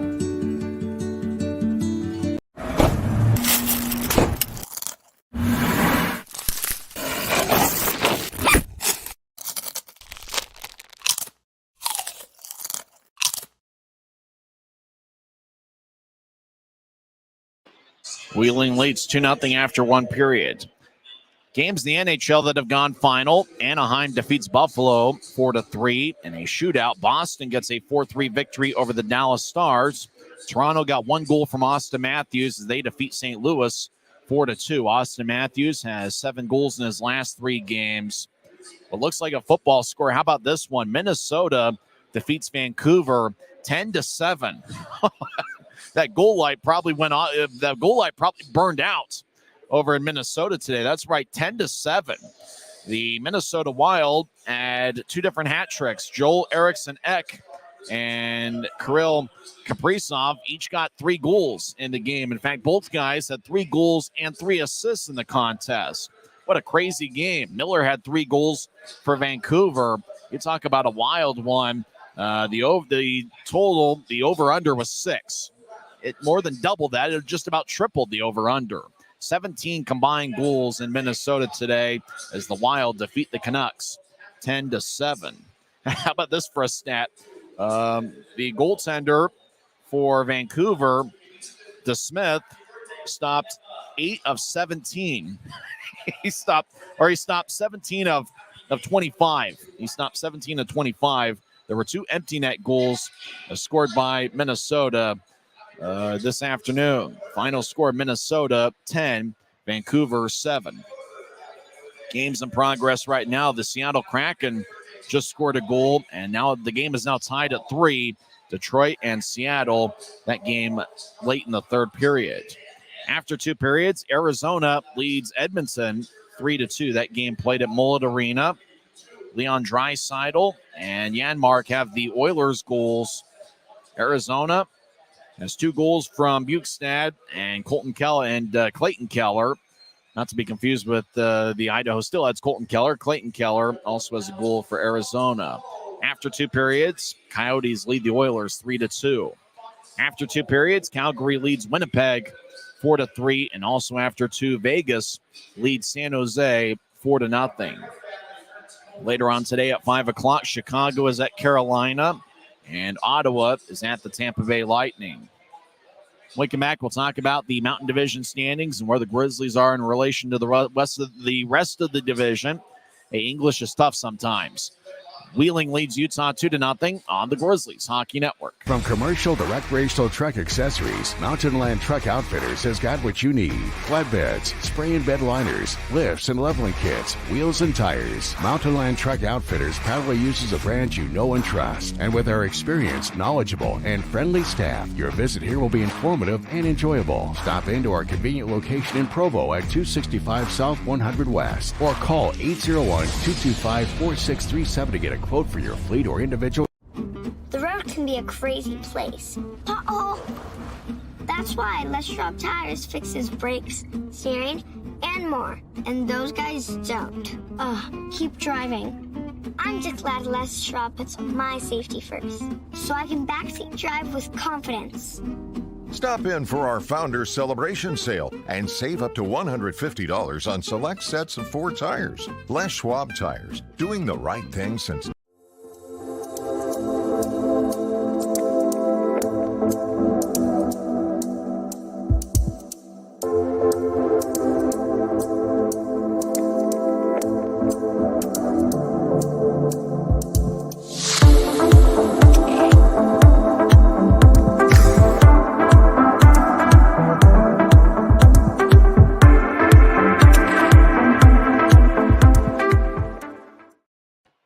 Second intermission, Wheeling leads Utah 2-0. The Grizzlies' opponent later on this week will be the Kansas City Mavericks. And what a year Tad O'Had's crew is having. Kansas City has a record of 36-9-2-1. The Mavericks are in first place by a good margin. They've got 75 standings points and a 781 winning percentage. They've been awesome on the road. They're 22-0-1 on the road. This past Saturday, they lost to Wichita at home. So, maybe the Grizzlies can find a way here in this 3-game series to get some victories against Kansas City. Remember that later this week, the series is going to be Friday, Saturday, and Sunday. Friday is going to be a 6:35 start. Saturday will be at 5:05, and Sunday will be at 3:05. All those times are in the Mountain Time Zone. And it'll be interesting to see as the road trip continues. Obviously the Grizzlies later this week have Kansas City, and then next week the Grizzlies have a 3-game set, a Wednesday, Friday, and Saturday series against the second-place Idaho Steelheads. Idaho, through 49 games this year, have a record of 33, 13, 2, and 1. They've got 69 points, which is 6 back of Kansas City for first. Idaho's got a .704 winning percentage. Tulsa is in third place with 51 standings points and a .520 winning percentage. Tulsa's got a record of 23, 21, 4, and 1. The Grizzlies right now are tied with Allen for fourth place in the Mountain Division. Utah's got a .490 winning percentage, and this is their 49th game. Allen is off today, and they've got 50 games played this season. They've got a record of 22, 25, 2, and 1, and a .470 winning percentage. Rapid City right now is in sixth place. The Rush have 40 points and a .408 point percentage, as Rapid City is 7 points back of Utah and Allen for the tie for fourth. And Wichita right now is in last with 39 standings points and a .398 winning percentage. When we come back in 2 minutes, we'll have second period action. But first, let's go over some of those stats of the first period. Wheeling had 4 scoring chances to the Grizzlies 3. Wheeling won the faceoff battle 11-7. Both teams had 7 hits. Wheeling had 5 giveaways, and the Grizzlies had 4. Utah only had 4 players register a shot in the first period. Josh Wesley, Alex Bocage, and Brandon Cutler each had 2 shots. Brett Stapley had a shot. Well, I don't know. Looks like they got them wrong. They've got Utah listed with 9 shots, which they do. Stapley, Messner, and Aragon each had 1 shot in the first period. For Wheeling, 7 shots in the first period. Justin Lee led the way with 2 shots, including 1 goal, and then 5 other nailers had 1 shot in the period, as Utah outshot Wheeling 9-7 in the period. 6 of the 9 shots taken by Utah were by 3 different players. Wesley is third in the league in shots among defensemen with 135. Alex Bocage has 29 shots through 6 games, this being the 7th game in a Grizzlies uniform. And Brandon Cutler leads the team in shots on goal with 180, which actually ranks 4th in the league. We'll come back and have second period action as Wheeling leads Utah 2-0. This is the Rio Tinto Kennecott Intermission Report on the Utah Grizzlies Hockey Network. When you pay with the Nitro card at Maverik, you always save 10 cents or more on fuel every gallon, every day. And you could save a whole lot more thanks to Nitro Best Price. Pick up a Nitro card and upgrade your Adventure Club account. Smith's always gives you more ways to save on top of our lower-than-low prices. And when you download the Smith's app, you can enjoy over $500 in savings every week with digital coupons and earn fuel points to save up to $1 per gallon at the pump. With a Boost membership, you'll save even more with double fuel points and free delivery. Discover more ways to save big every day. Smith's. At Black Bear Diner, you always get more. More choice, more amazing food, more value, from huge breakfasts to delicious lunches and hearty dinners. Black Bear Diner has more for you. So get more when you want it, the way you want it, and get it today. Good old-fashioned family food, Black Bear Diner. Black Bear Diner. This isn't just copper. It's our job. It's food on our family's tables. Without it, we couldn't stay in touch. It's what keeps our homes warm. And our lights on. It's the power behind the team. And a greener, brighter future. This isn't just copper. It's a proud Utah and a strong America. Maverik's new bean-to-cup machines always deliver a freshly ground cup of coffee on demand, so you can enjoy any of our premium roasts at their best, day or night, hot or iced. Enjoy a fresh cup today. Welcome back to Maverik Center. Second period will begin here shortly. For both the Grizzlies and the Nailers, it's their 49th game of the season. For the Grizzlies, there are 3 different players who have appeared in every game this year. Brandon Cutler, Tyler Penner, and Mick Messner have appeared in every game. For Cutler, he leads the Grizzlies in many statistical categories, including goals with 22, He also leads the team with 5 power play goals and 4 game-winning goals. And with the 2 shots in the first period, he extends his lead to 182 shots on goal for the season. For Tyler Penner, we mentioned on this past Saturday, Ryan Knaswich winning his 100th game as Grizzlies head coach. Well, Tyler Penner won his 100th game as a Grizzlies player this past Saturday. Penner has 8 goals and 8 assists this season. He has 33 goals and 39 assists in his Grizzlies career. And Mick Messner has been a great distributor in this series. He had 4 assists on Friday night, and he picked up another helper on Saturday. Messner this season in 48 games, with this being the 49th, he has 11 goals and 18 assists. For Wheeling, they have 4 players who have appeared in every game. As we mentioned, it's the Nailers' 49th game as well. David Jankowski had a first period assist. He's appeared in every game. He's got 8 goals and 17 assists. Matt Koopman has appeared in every game. He's got 10 goals and 13 assists. He's got outstanding speed. Isaac Bellevue has appeared in every game. Bellevue, one of the best rookie defensemen in the league. He's got 9 goals and 19 assists and a plus 18 rating. And I've been impressed with Timo Nickel, the native of Austria, who's also appeared in every game this year. Nickel has 2 goals and 14 assists and a plus 21 rating this season. Grizzlies in the Spider-Man themed specialty jerseys that you can bid on the Dash Auction app right now and get those game-worn jerseys. You can get a Mick Messner jersey or maybe even Kyle Mayhew. Or you could get Josh Wesley. It's always popular to get the guy that's got the Captain C on the front of the jersey. Or you can get a goaltender like Arvid Holm or Dante Januzzi or even Will Cranley. Get those on the Dash Auction app. Still looking for the opt-in first goal of the game score. And when the Grizzlies do score their first goal, that game puck will be available on the Dash Auction app. Same 5 that started the game. Cutler, Stapley, and Messner, with Stapley taking the draw. Mayhew and Wesley up top. For Wheeling, Kosera will take the draw. He's got Matt Koopman to his left and David Jankowski to his right.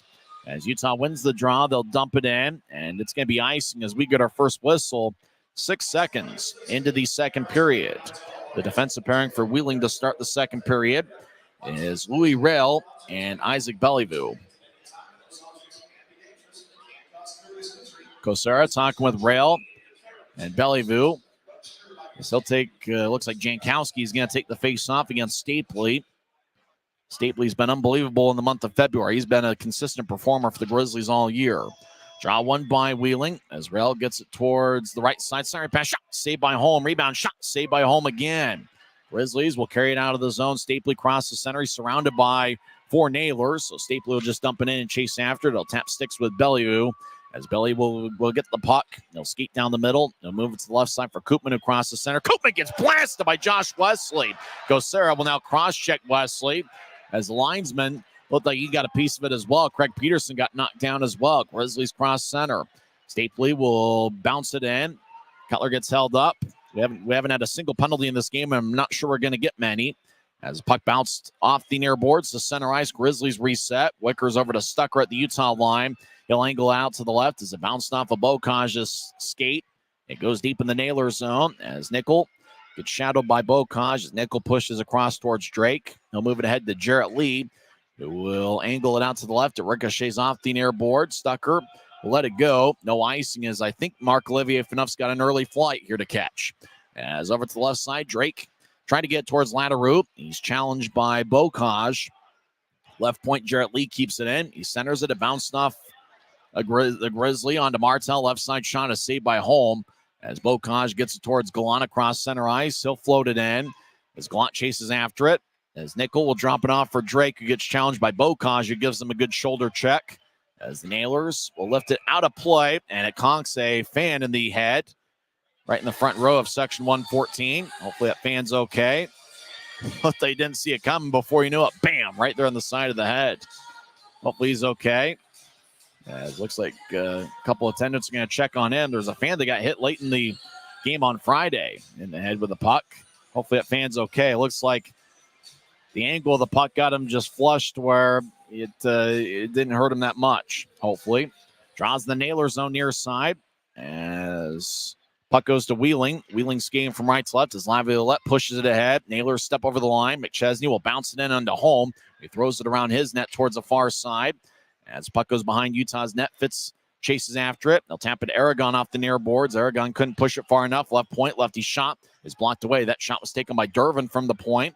Dervin acting as a forward tonight, normally a defenseman.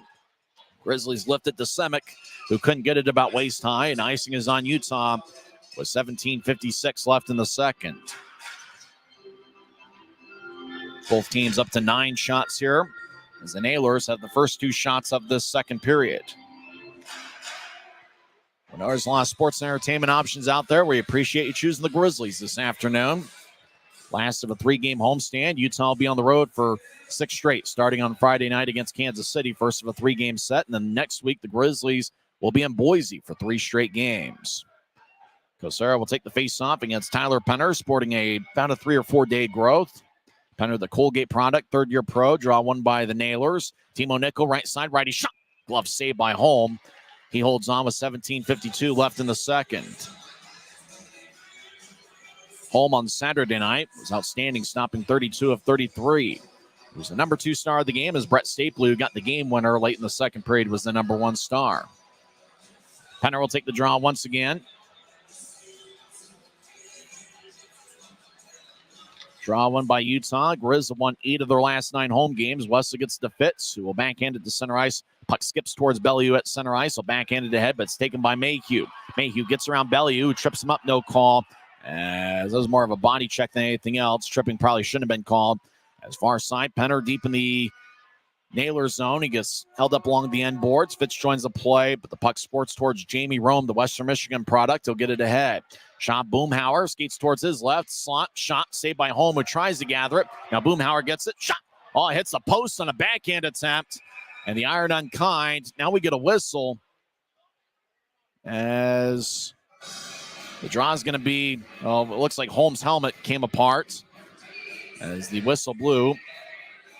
I wonder if the referee might take a look at it. It looked like he hit the crossbar squarely. He's going to skate towards neutral ice. I wonder if he's going to take another look at it. As looks like the referee is telling the equipment manager, Jackson Hibbard, maybe, it looks like they are going to take a look at it.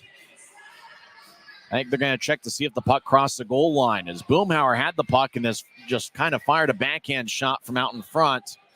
And it looked like it just, from what I saw, it looked like it hit the crossbar squarely, but they're going to take another look at it.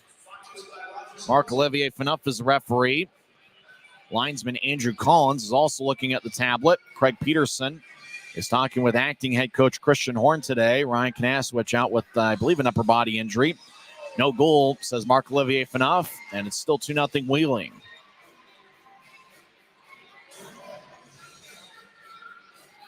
As now they show the replay. Hit the crossbar square. Wesley was in the crease trying to block it. As the iron was unkind for the Nailers. Draw's going to be in the near circle of the Grizzlies zone. Utah skating from left to right in their Spider-Man themed jerseys today. As Neal wins the draw, Stucker clears it out, no icing. As Gauthier plays it. And he'll move it towards David Drake, who starts the attack. He'll get it to Lee, who pushes towards Jarrett Lee. No relation to Justin, who threw him the pass. Drake left wings it out towards Martel, who gets the ladder route, who lifts it in as it bounces off the far corner.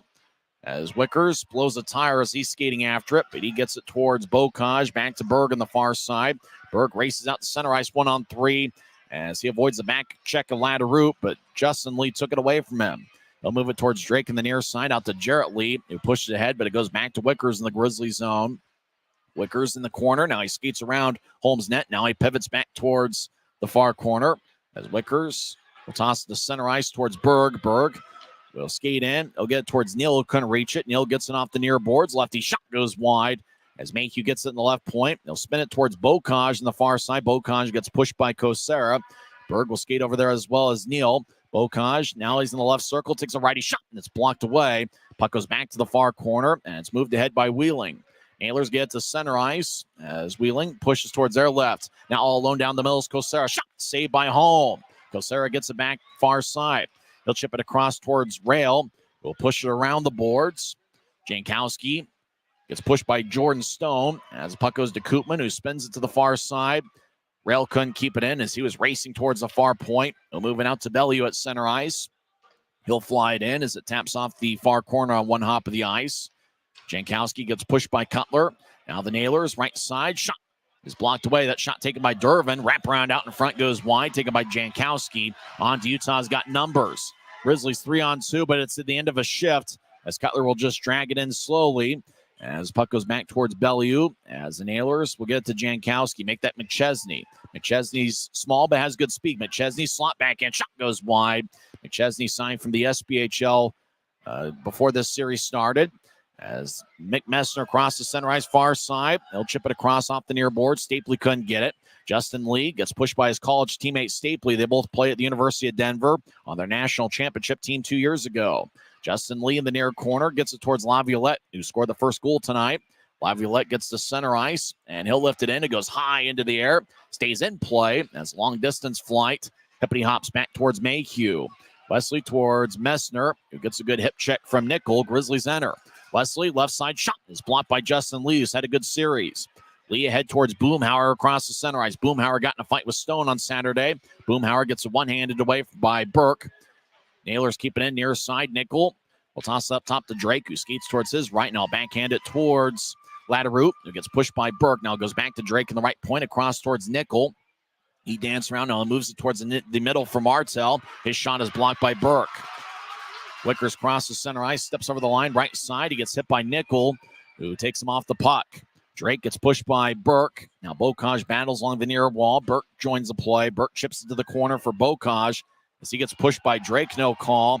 As Bocage back to his feet, skates towards the far side around the net. He gets to Burke.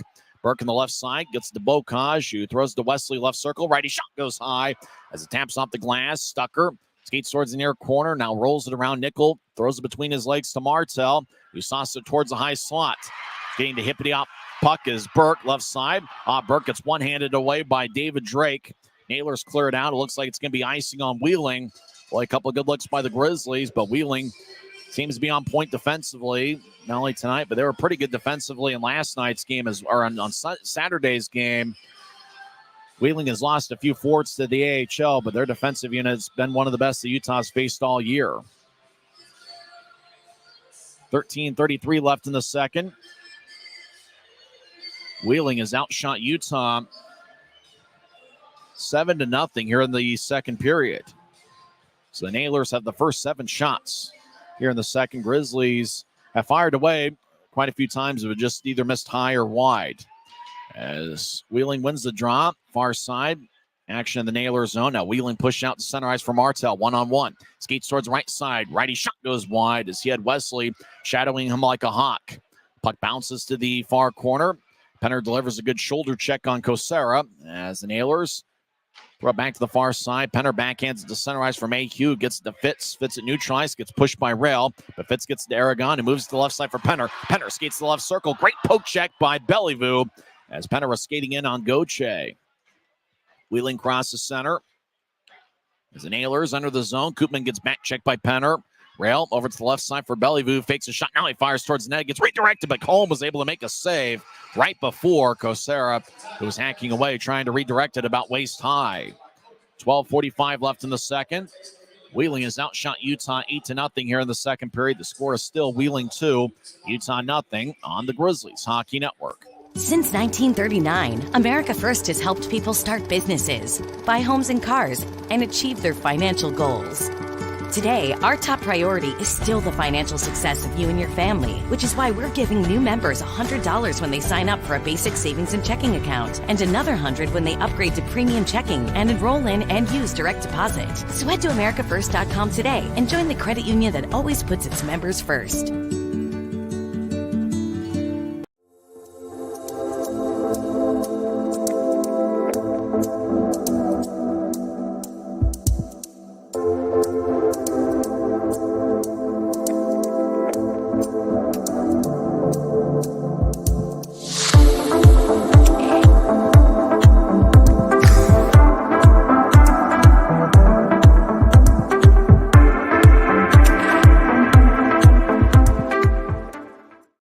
12 minutes, 45 seconds. That's the time remaining in the second period as Wheeling leads Utah 2-0. Both goals came in the first period. Next home game for the Grizzlies will be on Friday, March 8th A 7:10 face-off against Rapid City. It will be an AFCU Friday, where tickets start just $10 when you pay using your AFCU debit or credit card at the Maverik Center box office. That will be a 3-game series, March 8th, 9th, and 11th. Face-off all 3 nights will be at 7:10. As Wheeling dumps it in from neutral ice after the Grizzlies initially won the face-off and cleared it back. As behind the net, Stucker will push to the far side for Mayhew over to Stapley. 2-on-3. Stapley crosses center ice over to Messner. Steps over the line. Messner centers the Stapley. Shot goes just wide. Great pass by Messner. Boy, Stapley got tripped up right after he took the shot. Great look by the Grizzlies, but still 2-0. As Wheeling enters the zone as they get around Stucker. Nailers centered out in front. It bounced off a stick. Now Shotma scores. A bounce towards Peter Laviolette. Not known as a goal scorer, but Laviolette gets his second of the game. And it's now a 3-0 contest. Boy, tough break there as Holm just kind of brushed it away off a centering pass. And then the puck bounced to the far circle for Laviolette. He just put it away over the shoulder of Holm. Laviolette had 5 goals in 38 games with Wheeling last year. He had 1 goal in 28 games coming into play tonight. And he's got 2 this evening. So it's Wheeling 3, Utah 0. The Nailers have taken the first 11 shots of this second period. The assist went to Sebastian Dervin and Michael McChesney. Grizzlies skate in, shot saved by Goche. He holds on with 12:07 left in the second. I mentioned that forward line of Burke, Bocage, and Gallant. We'll see if they can get something started here for Utah. As Mayhew and Wesley are the defensive pairing. Gallant will take the draw against Jankowski. Jankowski wins the face-off as Wheeling will tap it off the near glass. Looks like it's going to be icing again on Wheeling. And even 12 minutes are left in the second period. It's a bit of a reunion for Cole Gallant as Wheeling, before the series, signed Jamie Rome, who'd played with a couple different teams in this league. Rome was a Western Michigan product, which is where Cole Gallant came from. Gallant was a senior last year. He played with Trois-Rivières at the end of the regular season and then was acquired by the Grizzlies in a trade before this season. And what a trade it's been, as Cole Gallant has been one of Utah's most reliable forwards. Burke will take the draw against Jankowski. Jankowski takes a ton of the Wheeling faceoffs, and it looks like he was almost won another one, but Burke cut in front of Wheeling to take it. Mayhew high slot lefty shot. Gets redirected, and it looks like Gallant gets the stick held up by Justin Lee, but he breaks free as Wheeling enters the offensive zone. Jamie Rome left side. As he'll get towards the middle. Righty shot goes wide as Jankowski fired away looking for his 9th of the year. As Bocage gets it. 3-on-2. Over to Burke. Back to Bocage. He steps over the line. Bocage trying to get it back to Burke. It bounced off of Justin Lee. Taking against Jankowski, who moves it across. Now ahead towards Boomhauer. He steps over the line. Left side. Lefty shot goes over Holmes' head. As it bounced off the glass. Near side, Grizzlies tried to saucer it towards Burke. Taken away by Justin Lee, who moved it up top of Bocage.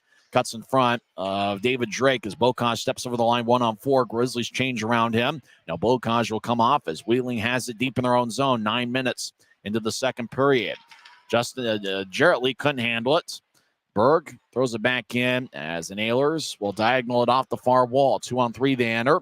Nailers will glide towards their left. Martell centers out to Jarrett Lee, who swings and misses. Puck bounced off the skate on towards Holm, who covers up with 10:50 left in the second.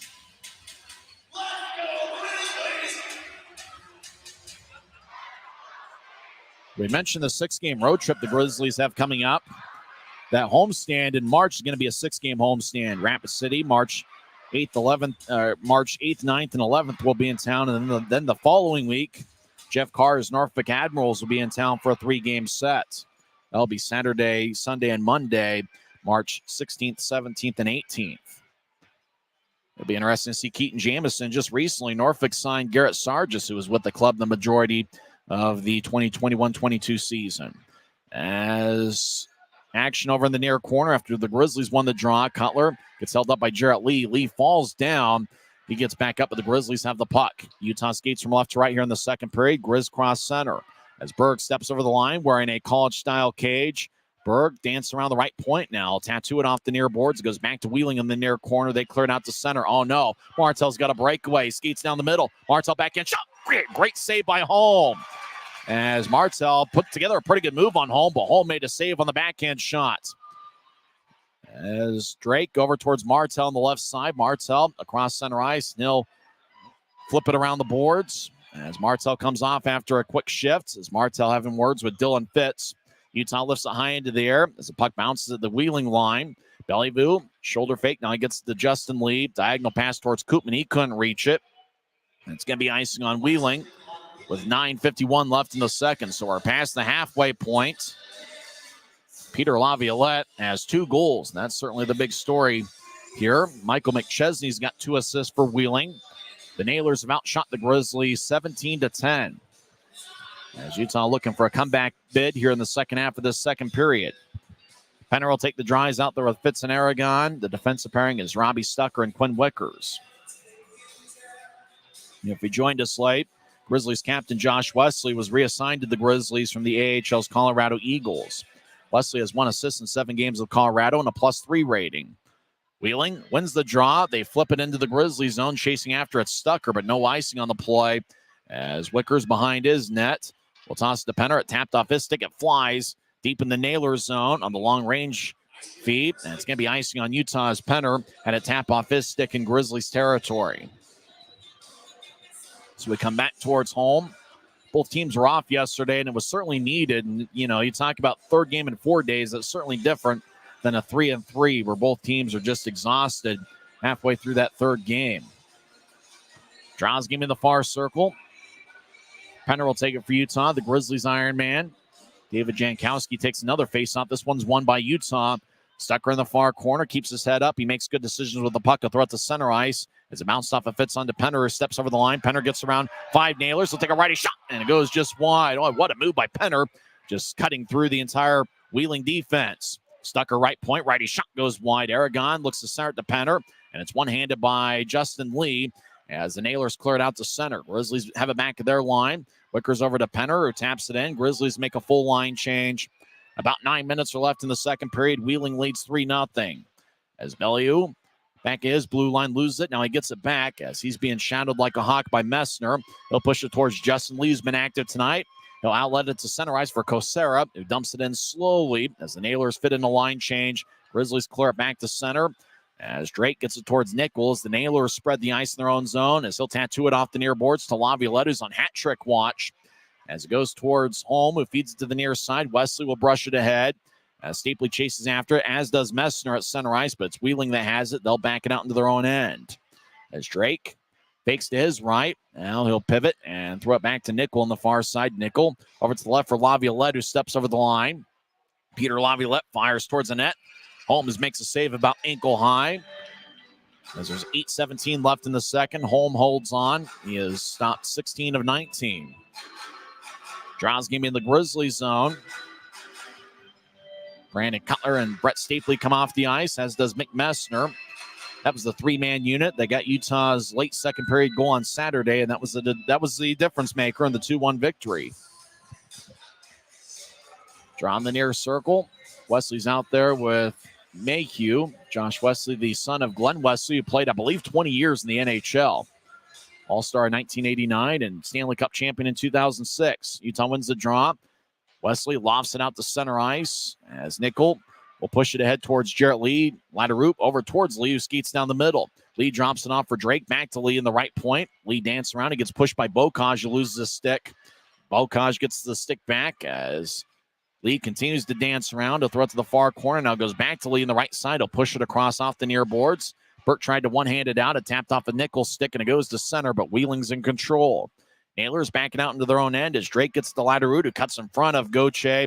Latteroot sauces it across to Martell on the right side. Martell wearing number 51. He wore number 27 with the Grizzlies. Drops off to the corner for Lee, trying to find it, cutting Martell, and it's kicked away. As Martell gets it back over to Latteroot, right side. Shot, stick saved by Holm. Rebound towards the near boards. Bocage gets it to Stucker behind Utah's net. He'll push it to Penner at center ice.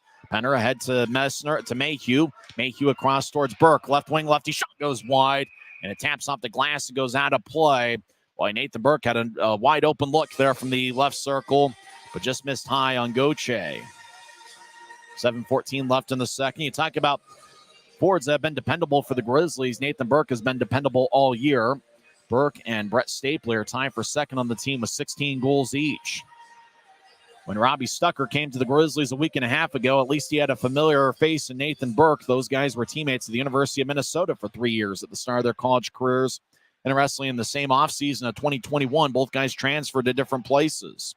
Stucker gets it center ice and drives it back in as Penner on the far side gets pushed by Durbin as the Nailers dance around their net, and they'll push it to the far side as Durbin moves it ahead towards Boomhauer across the center ice. He'll tap it in as it glanced off a Wickers stick. Stucker gets pushed by Boomhauer. Wickers takes the puck. Wickers has good size. He'll get it to Fitz at neutral ice. Fitz 2-on-3 crosses center, and he'll loft it in as it skips towards the far corner. Fitz chasing after it, but Justin Lee will push it along the near boards. Puck to center ice, run down by Jamie Rome. Rome steps over the line, skates towards his right, drops off. Boomhauer's shot is blocked away by Aragon's stick, and it flies out of play. 6:33 is left in the second. Draws going to be in the Grizzlies zone. Here in the second period, Wheeling has outshot Utah 13-1. That was the same shot edge we had in the third period on Saturday night.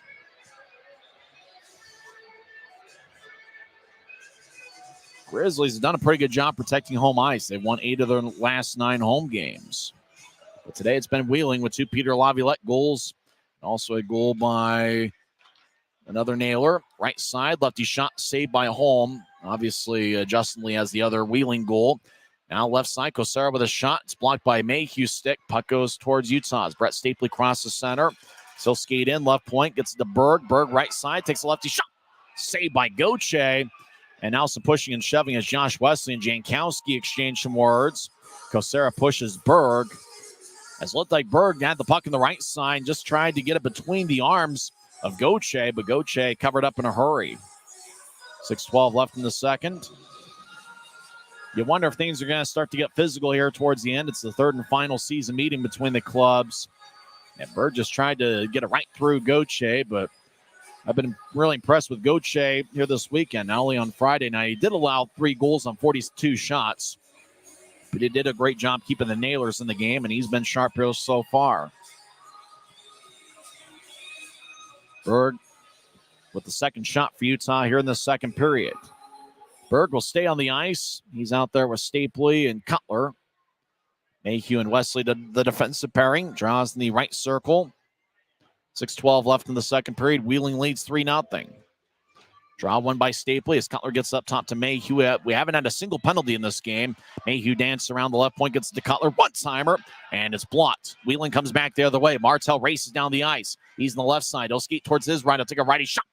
And it gets poked away as Mayhew on the back check poked it. And Mayhew didn't get much, or Martell didn't get much on a shot.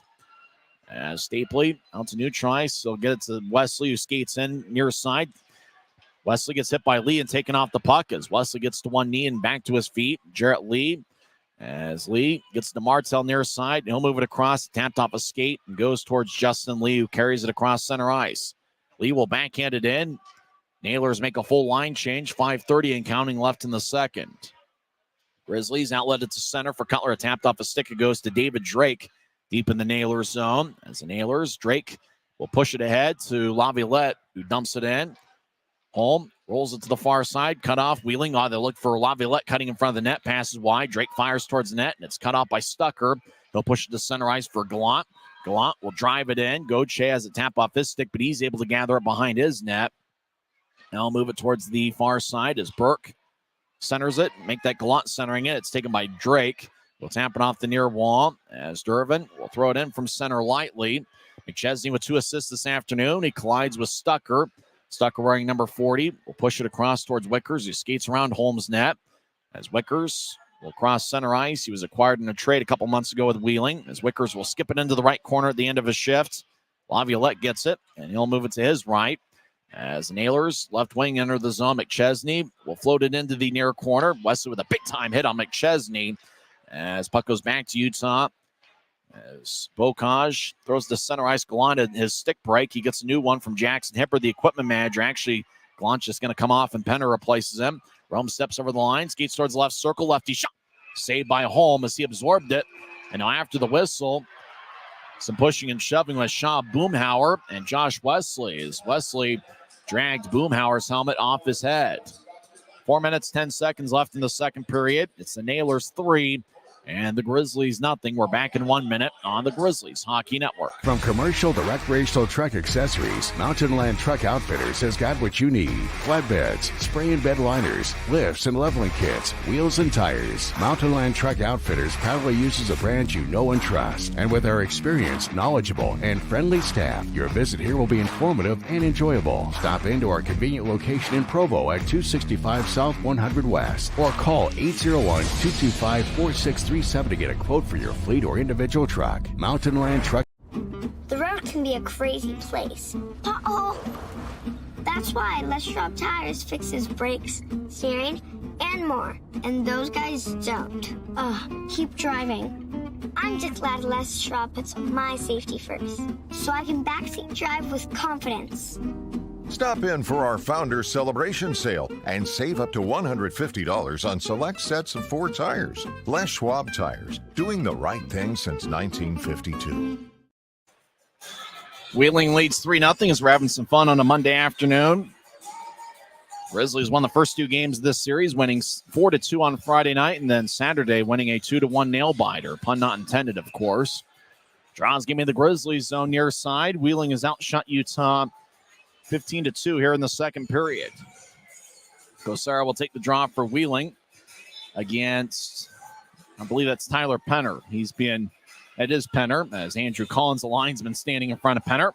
Kosara's kicked out of the circle. Jankowski will take the draw. This one's won by Utah as Wesley will tap it off the near glass. Kosara keeps it in as he gets pushed. Now Messner will move it ahead off of Penner's stick as it goes to Bellevue, as it looks like the Grizzlies switching up forward lines here in the second period. Bouncing puck as Koopman couldn't corral it. Mayhew clears it back to center. And Nickel drives it back in as it taps off the near glass. Holm plays behind his net and feeds it to Wesley, who moves it to the far side. Messner got hit from behind, no icing. As Wheeling chasing after it, Grizzlies will switch up forwards. As Bellevue has it, he's one of the best rookie defensemen in the league. Up ahead towards Laderoute, who flies it in. Wesley in the near corner will spin it around the wall. Fits over there, but it's Koopman who dumps it in deeper as Mayhew gets back checked by Jarrett Lee. Puck goes back towards Wesley at the near Utah goal line. Wesley will drag it out to Neutrice. Now move it to Penner, right side. Penner will skip it into the far corner. Chasing down is Louis Rell. He'll push it back to Justin Lee, who's been active and busy this afternoon. He'll get to Martell at Neutrice. Martell back to Lee, who taps off the near boards. Martell one-hands it in the zone as he gets hit by Semick, but Martell strong with the puck near goal line. Look to center it. It bounced off of Semick. The puck goes back over to Utah as Bocage gets to Neutrice. He'll throw it to Nil, who angles it to Aragon. Aragon steps over the line, skates towards the far side, stops along the far wing boards. He'll push it towards the far corner. Bocage will charge after. He tried to get it over towards Aragon. Martell gets blasted by Neal as Wickers gets hit at Neutrice, and the puck deflects out of play. In the Grizzlies bench, Jackson Hibbard looking over as Max Neal and Louis Rell exchange some words as Neal delivered a big shot on the former Grizzly Jordan Martell. 2:42 left in the second period as Taylor Gauthier kind of dancing around doing some goalie drills in the middle of live action. As he just moving to his left and then towards his right. I think Gauthier is somebody to watch out for in the future. Only 23 years old. In fact, he just turned 23 last week. Native of Calgary, Alberta, 6'2", 200 pounds. We'll see if he ends up getting more of a look in the AHL next season. He's on an NHL entry-level deal. He's been splitting time with the Nailers and the AHL's Wilkes-Barre Scranton Penguins. Draw won by Wheeling. They're affiliated with the Pittsburgh Penguins and Wilkes-Barre Scranton. As they'll move it out to center ice, Cutler trying to get it towards Berg, but it's tapped by Drake at the Wheeling line. He'll push it across now. It goes to Nickel, who horizontals it out towards Drake, who crosses center ice. Nil saucer it in as the puck skips off the ice. Mayhew will bounce to the right side. Puck hippity opts its way onto Stapley as he gets held up by Laviolette, who holds his ground. Laviolette, a big 6'4", 210-pound forward. Nailers throw it in deeper in the Grizzly zone and change up as Laviolette delivers a blow on Josh Wesley. Stapley bouncing out to Cutler, who moves to the right side for Berg, who steps over the line. Berg gets hit. Cutler takes the puck, and he tried to center it towards Stapley, but it's taken by Drake, and Cutler slams his stick along the near boards in frustration. The passes just haven't connected for the Grizzlies tonight. Wesley holds up Kosera. There hasn't been a single penalty, and it's almost like both teams are trying to dare the official to call something. Gallant out to center ice, out to Nathan Burke as Burke gets hit by Kosera, but Burke sauces it across off the boards. It skips to Gallant. Gallant right circle, trying to center it, and it bounced off of Louis Rail's skate. It's been that kind of afternoon for the Grizzlies. Wheeling's been in the right place at the right time. Utah tries to center it to Bocage, pass behind him as he was being challenged by Bellew. As puck bounces to the point, it's cleared out to center, and now it goes into the Grizzlies zone as Robbie Stucker will gallop after it. As he'll move it towards Bocage. Bocage pushes ahead towards Gallant. As Bocage gets it back, he'll skate towards the left circle. Righty shot, saved by Gauthier. Rebound is pushed towards the near corner. Burke fires towards the net, it's blocked away. As Burke gets dragged down, no call. Fans and the Grizzlies want it as Bocage puts his palm to the sky. As the Nailers back in their own zone, skating from right to left. Less than a minute left in the period. Wheeling leading 3-0 as Bellew will bounce it off of Penner. Penner tries to get around Laderoute at the Wheeling line. Laderoute pushes Penner as they continue to battle. Bellew, he slashed Penner pretty good. As Fitz over there, the officials got to call something here. It could get out of hand. Weston in the left side gets it poked away by Martell to center ice. Mayhew gets there before Martell. Both guys wore number 27 for the Grizzlies this year. As Mayhew gets hacked by Martell. Mayhew crosses center ice, so throw it to the Wheeling line as the Nailer loses balance. As Penner gets to the Fitz, Grizzlies enter. They get to Messner right side. Shot and score! Nate Messner gets his 12th of the year, and the Grizzlies cut into the lead. It's now a 3-1 game.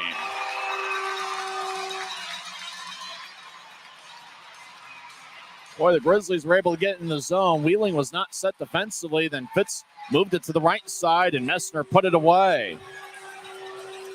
And kind of like what Berg was trying to do early in the period, I think Messner just kind of got it under the arm of Gauthier. As Mick Messner, after scoring the goal, raises a stick in celebration.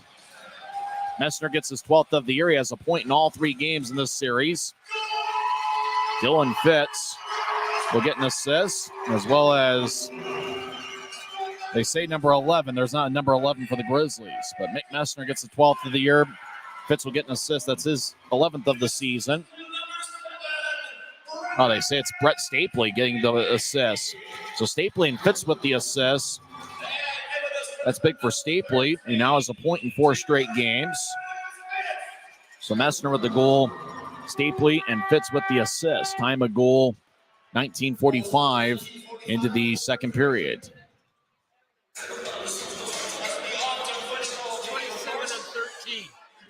So Mayhew will get the assist as well as Fitz on the Messner goal. So Mayhew picks up his 24th assist of the season and 32nd point. As a draw won by the Grizzlies, now we'll do it for second period action. But the Grizzlies get some momentum. Now we got some real pushing and shoving. As you worry about the officials really letting them play and then things starting to get out of hand. We almost have a line brawl as everybody's starting to drop the gloves behind Arvid Holm. As everybody's found a dance partner, Adam Berg is tied up with Justin Lee. And you wonder if the third period is going to get out of hand. Once again, we haven't had a single penalty through 2 periods, but that doesn't mean that there hasn't been some that couldn't have been called. As Justin Lee, Berg pushes Lee. One of the linesmen separates those two as both teams cease and desist and head to their respective dressing rooms. Well, the Grizzlies did climb back into this one as Mick Messner is the Optum first goal of the game score. You can bet on that game puck on the Dash auction app that Messner scored on. Mayhew and Fitz got the assist. Time of goal, 19:45 into the second. We'll see if things get a little bit chippy here in the third, as it's the third and final meeting between the clubs this season. Utah is going for the 3-game sweep, but they're going to need a third period comeback as Wheeling leads Utah 3-1 after 2 periods. We're live at Maverik Center on the Grizzlies Hockey Network, presented by Rio Tinto Kennecott. This isn't just copper. It's our job. It's food on our family's tables. Without it, we couldn't stay in touch. It's what keeps our homes warm and our lights on. It's the power behind the team and a greener, brighter future. This isn't just copper. It's a proud Utah and a strong America. Smith's always gives you more ways to save on top of our lower than low prices. And when you download the Smith's app, you can enjoy over $500 in savings every week with digital coupons and earn fuel points to save up to $1 per gallon at the pump. With a Boost membership, you'll save even more with double fuel points and free delivery. Discover more ways to save big every day. Smith's, fresh for everyone. At Black Bear Diner, you always get more. More choice, more amazing food, more value, from huge breakfasts to delicious lunches and hearty dinners. Black Bear Diner has more for you. So get more when you want it, the way you want it, and get it today. Good old-fashioned family food, Black Bear Diner. Black Bear Diner. This isn't just copper.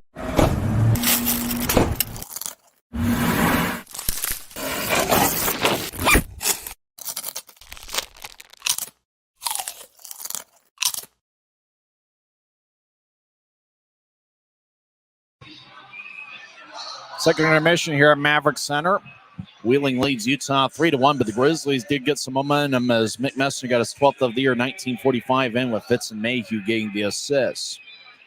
Wheeling outshot Utah 15-4 in the second period. They have a 22-13 edge here through two periods. Wheeling got on the board. If you joined us late, Peter Laviolette III. He is the son of the Rangers head coach, Peter Laviolette. New York Rangers had a big comeback victory over the Islanders yesterday, 6-5 in overtime. But Peter Laviolette, who was actually born in Wheeling, West Virginia in late 1997, that was the year that Peter Laviolette began his coaching career as the head coach of the Wheeling Nailers. That was the first year after Peter Laviolette's playing days were done. He became the head coach of Wheeling, and during that season, Peter Laviolette III was born, and so it's kind of fitting that he starts his pro career last season with the Wheeling Nailers, and this is the second season as a pro. Peter Laviolette III scored 137 into the contest, with Michael McChesney and David Drake getting the assists. Wheeling later in the first period extended the lead to 2-0 as Justin Lee scored from along the left wing near the boards. He just went top shelf over Arvid Holm. Lee got his 5th of the year. David Jankowski picked up his 17th assist. Wheeling led 2-0 after 20 minutes of play. Laviolette scored a 2nd of the game and 3rd of the season. 7:47 in, with McChesney and Durbin getting the assist. It was just one of those scramble plays where the puck just kind of, Holm was able to stick a puck away as Wheeling was able to get it towards the crease, and then just kind of bounced to Laviolette, and it just kind of skipped towards the far circle, and Laviolette got it and made a good shot to make it 3-0. So Laviolette, who's not known as a goal scorer, has 2 tonight, and he's on hat trick watch here through the third period. In fact, you talk about Laviolette, he had 5 goals in 38 games last season. He played his college hockey at Plymouth State University. He had 11 goals his senior season 2 years ago in 27 games. Had 5 last year in 38 games, and only 1 in 28 games coming into play tonight. I think the big difference, though, it looked like he had a beard to start the series. He decided to shave it off before today's game. That might have made the difference. So when Peter Laviolette scored 7:47 in the second, Wheeling took a 3-0 lead.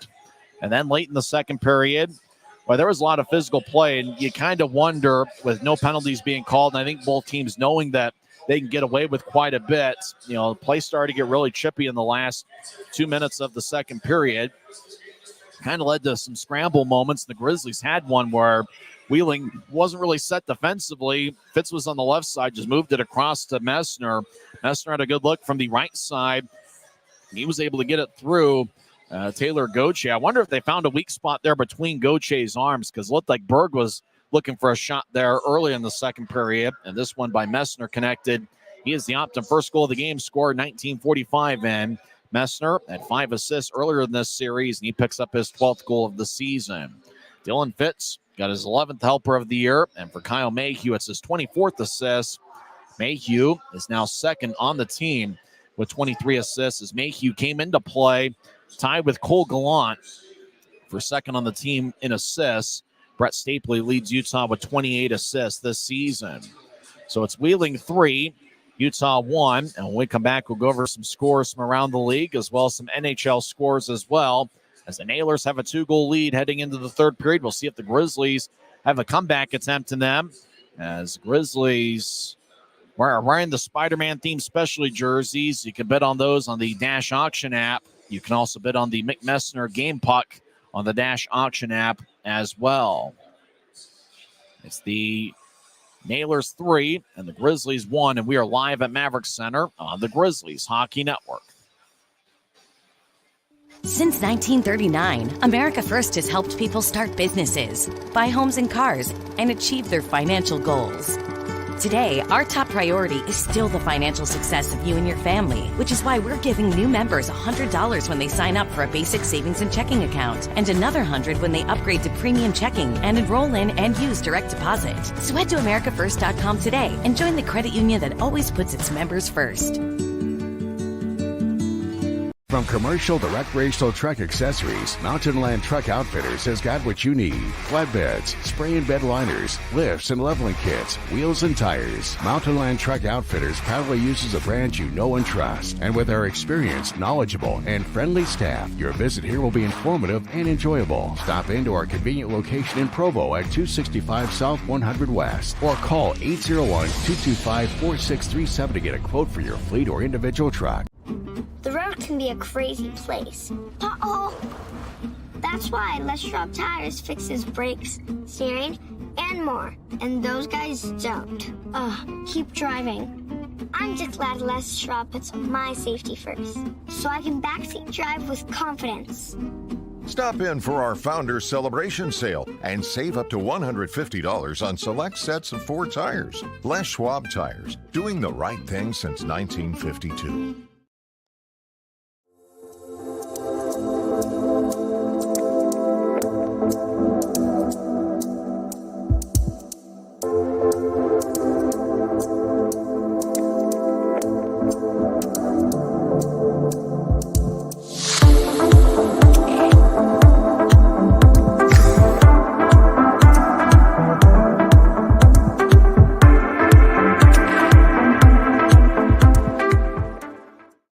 Welcome back to Maverik Center. Second intermission, Wheeling leads 3-1.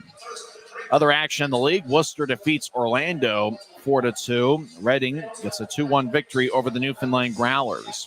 Remember, for the Grizzlies, they got a 6-game road trip starting on Friday night with a 3-game set against the Kansas City Mavericks. Friday night's going to be at 6:35. Saturday will be at 5:05, and then Sunday afternoon will be at 3:05. So 3 different start times for the Grizzlies' 3-game set against the Kansas City Mavericks. The following week, the Grizzlies will be at Idaho Central Arena in Boise, and obviously with it just being a 4.5 to 5 hour drive, hopefully some Grizzlies fans make the trip on out to Boise. The 3-game set, it's going to be in Boise. All 3 face-off times in that series will be at 7:10. The series will begin on Wednesday, February 28th with a 7:10 start. Friday, March 1st will be at 7:10 in the middle game of that set. And then the road trip concludes on Saturday, March 2nd, as the Grizzlies take on the Steelheads. And that's certainly going to be big for the Grizzlies as they are facing the top 2 teams in the Mountain Division. Kansas City's in first place with a record of 36-9-2-1. Idaho is 6 points back with a record of 33-13-2-1. So that's certainly going to be big. Remember, the Grizzlies do have a 6-game homestand after the 6-game road trip, starting on Friday, March 8th, against the Rapid City Rush. Faceoff is going to be at 7:10. That's going to be a Wednesday. That's going to be a Friday night, and it's going to be an AFCU Friday where tickets start just $10 when you pay using your AFCU debit or credit card at the Maverik Center box office. And then the week after Rapid City's in town, the Norfolk Admirals make a rare visit to Maverik Center for a 3-game series. Let's get some NHL scores on this Monday. And what a crazy game that was in Minnesota, where the Wild defeat the Canucks 10-7. Joel Eriksson-Ek and Kirill Kaprizov each had 3 goals and 3 assists for the Wild. Miller had 3 goals and 1 assist for Vancouver. Final score, Minnesota 10, Vancouver 7. Toronto got 1 goal from Austin Matthews. He now has 7 goals in his last 3 games. Maple Leafs defeat the Blues 4-2.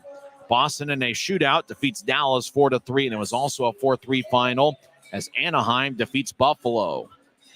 In overtime, Detroit gets a 4-3 victory over Seattle. Edmonton with a big third period. They scored 4 unanswered as they defeat the Arizona Coyotes 6-3.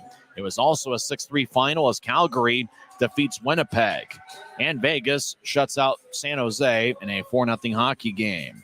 Later on today, beginning in about 10 minutes from now, Chicago is at Carolina and Ottawa is at the Tampa Bay Lightning.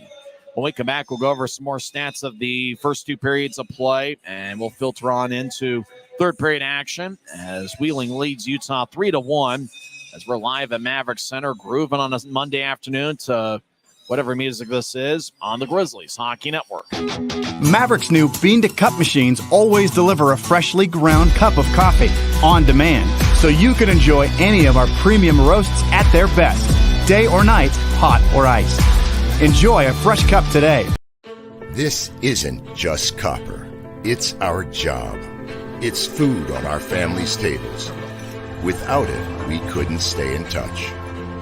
It's what keeps our homes warm and our lights on. It's the power behind the team and a greener, brighter future. This isn't just copper. It's a proud Utah and a strong America. Welcome back. My best guess is that song that's playing right now has a Spider-Man theme to it, I would think at least. As Grizzlies wearing Spider-Man themed specialty jerseys. We're through 2 periods. Wheeling leads Utah 3-1. Some stats of the first period. Both teams had 6 scoring chances through 2. In fact, Utah had 3 scoring chances to Wheeling's 2. So you're talking about getting a good quality at least of the 4 shots that were taken by the Grizz in the second period. The off-ice officials considered 3 of them to be scoring chances. And you think about the other side, 15 shots by Wheeling, only 2 of them were considered scoring chances. Obviously, one was that goal by Laviolette 7.5 minutes into the second period. Face-offs, Grizzlies a 120 and Wheeling is 119, so 20-19 on the face-off circle. Hits, Grizzlies, whoever counts the hits really went to work on the Grizzlies side. Utah 22 hits according to the off-ice officials, and Wheeling has 13. Giveaways, Grizzlies 7 through 2 periods. Wheeling has 9.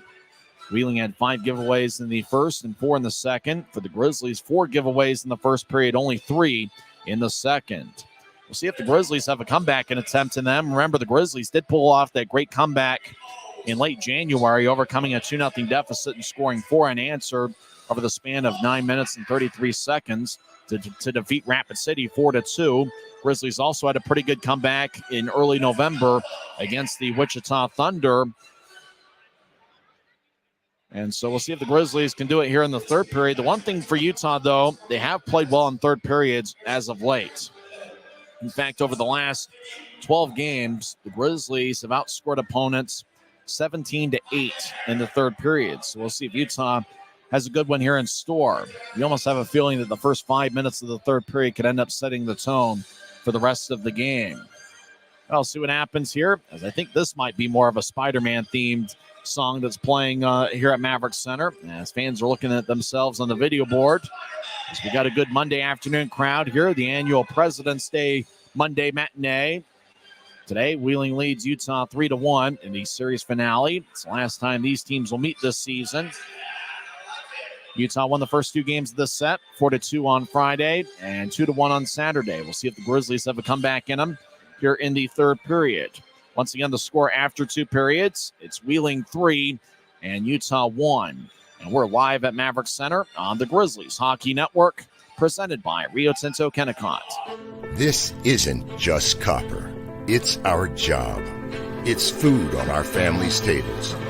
Without it, we couldn't stay in touch.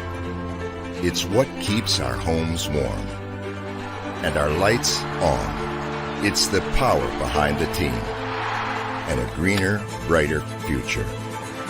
This isn't just copper. It's a proud Utah and a strong America. At Black Bear Diner, you always get more. More choice, more amazing food, more value, from huge breakfasts to delicious lunches and hearty dinners. Black Bear Diner has more for you. So get more when you want it, the way you want it. and get it today. Good old-fashioned family food, Black Bear Diner. Black Bear Diner. Smith's always gives you more ways to save on top of our lower than low prices. And when you download the Smith's app, you can enjoy over $500 in savings every week with digital coupons and earn fuel points to save up to $1 per gallon at the pump. With a Boost membership, you'll save even more with double fuel points and free delivery. Discover more ways to save big every day. Smith's, fresh. When you pay with the Nitro card at Maverik, you always save 10 cents or more on fuel every gallon, every day. And you could save a whole lot more thanks to Nitro Best Price. Pick up a Nitro card and upgrade your Adventure Club account today. Welcome back to Maverik Center. Wheeling leads 3-1. The Grizzlies are back on the ice for third period action. Harvard Holm working on the ice there in front of the crease. Holm wearing number 50. And yeah, when you do see the number 50 for the Grizzlies, the first thing you do think of is Trent Miner is currently up in the AHL with the Colorado Eagles. Miner, the all-time Grizzlies shutout king with 10. Holm wore number 35 on Saturday night, but he's wearing number 50 in the specialty jersey today. Kyle Mayhew's played a ton of minutes here this weekend. Mayhew picked up an assist there late in the second period. And you talk about two of the three best defensemen statistically among rookie defensemen are in this game. Mayhew and Isaac Bellevue of Wheeling. They're two of the three best statistical defensemen among rookies in this league. We saw Johnny Tykonik play 6 games against the Grizzlies, a member of the Newfoundland Growlers. He's had an outstanding rookie campaign as well. So it's possible Mayhew or Bellevue, or maybe both, can end up on the league's all-rookie team. That was a big save. They show the replay. Martell had a breakaway, and Holm made a key save. Holmes made some good saves despite allowing the 3 goals. Martell's yet to get on track here in this series. Martell had 12 goals in 12 games heading into this series for Wheeling. And Wheeling had won all 12 games. Martell's yet to score a goal here in this series. Looks like there will be some people in the penalty box here to start the third period, as Adam Berg and Sebastian Durbin got matching roughing minors at the very end of the second period. So Durbin for Wheeling and Berg for the Grizzlies will start the second period in the penalty box. As referee Marc-Olivier Phaneuf is talking with Christian Horn, the acting head coach. Hope everything's good with Ryan Kanaswich, as I think he, from what we heard, suffered an upper body injury sometime yesterday. As Grizzlies will start the third period with Kyle Mayhew and Josh Wesley. We're counting bodies. I think we're going to skate 4-on-4 here to start the third period. And that's what's going to happen, as Brandon Cutler is going to be out there with Brett Stapley, with Wesley and Mayhew. For Wheeling, the 4 on the ice. David Jankowski. He's out there with Justin Lee, Timo Nickel, and Matt Koopman. That's the 4 for Wheeling to start the third period. Grizzlies will skate from right to left as we see it from high top section 114. Your mind's eye, see it on YouTube. Wheeling will skate from left to right. Utah wins the draw. They trail 3-1 as Mayhew back in his own zone. Now he'll pivot into the neutral ice. Mayhew drops it off for Cutler. As Cutler crosses center, now he'll skate towards his right. He'll step over the line as he gets blasted by Justin Lee. Puck goes up top to Wesley. He gets over to Cutler, right side. He gets the Stapley far goal line. Centers out in front to Wesley, who swung and missed. Wicker's up top. He replaced Mayhew as he gets to Cutler, who moves it towards the slot for Stapley, who couldn't get it. Now Timo Nickel will race after it. He gets the puck, and he'll move it out to center ice 1-on-2 for Koopman. Koopman gets around Cutler as Koopman skates towards Holm. He takes a shot, saved by Holm, and Holm covers up as he glides in front of the crease to freeze it. 40 seconds into the third period. First shot of the frame was taken by Wheeling's Matt Koopman. Browns game in the far circle. In the series finale, Jordan Martell's in the right wing. Taking the draw is Jarrett Lee. Up top is Drake and Louis Rail. Utah. Cole Gallant will take the draw. He's out there with Bocage, Stucker, and Wickers. Draw one by the Grizzlies as Wickers on the far side. Very quiet crowd here at Maverik Center. As Wickers will saucer towards Bocage at the center ice logo. He drops off for Stucker, steps over the line. Stucker veers off to the right.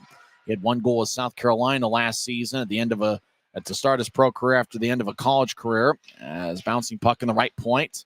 Hippity hops on to Jarrett Lee. As Lee gets pushed by Bocage. Lee goes down. He's on 2 knees near the wheeling bench. Now toss it back into his zone as Drake will gather it. He'll skate around.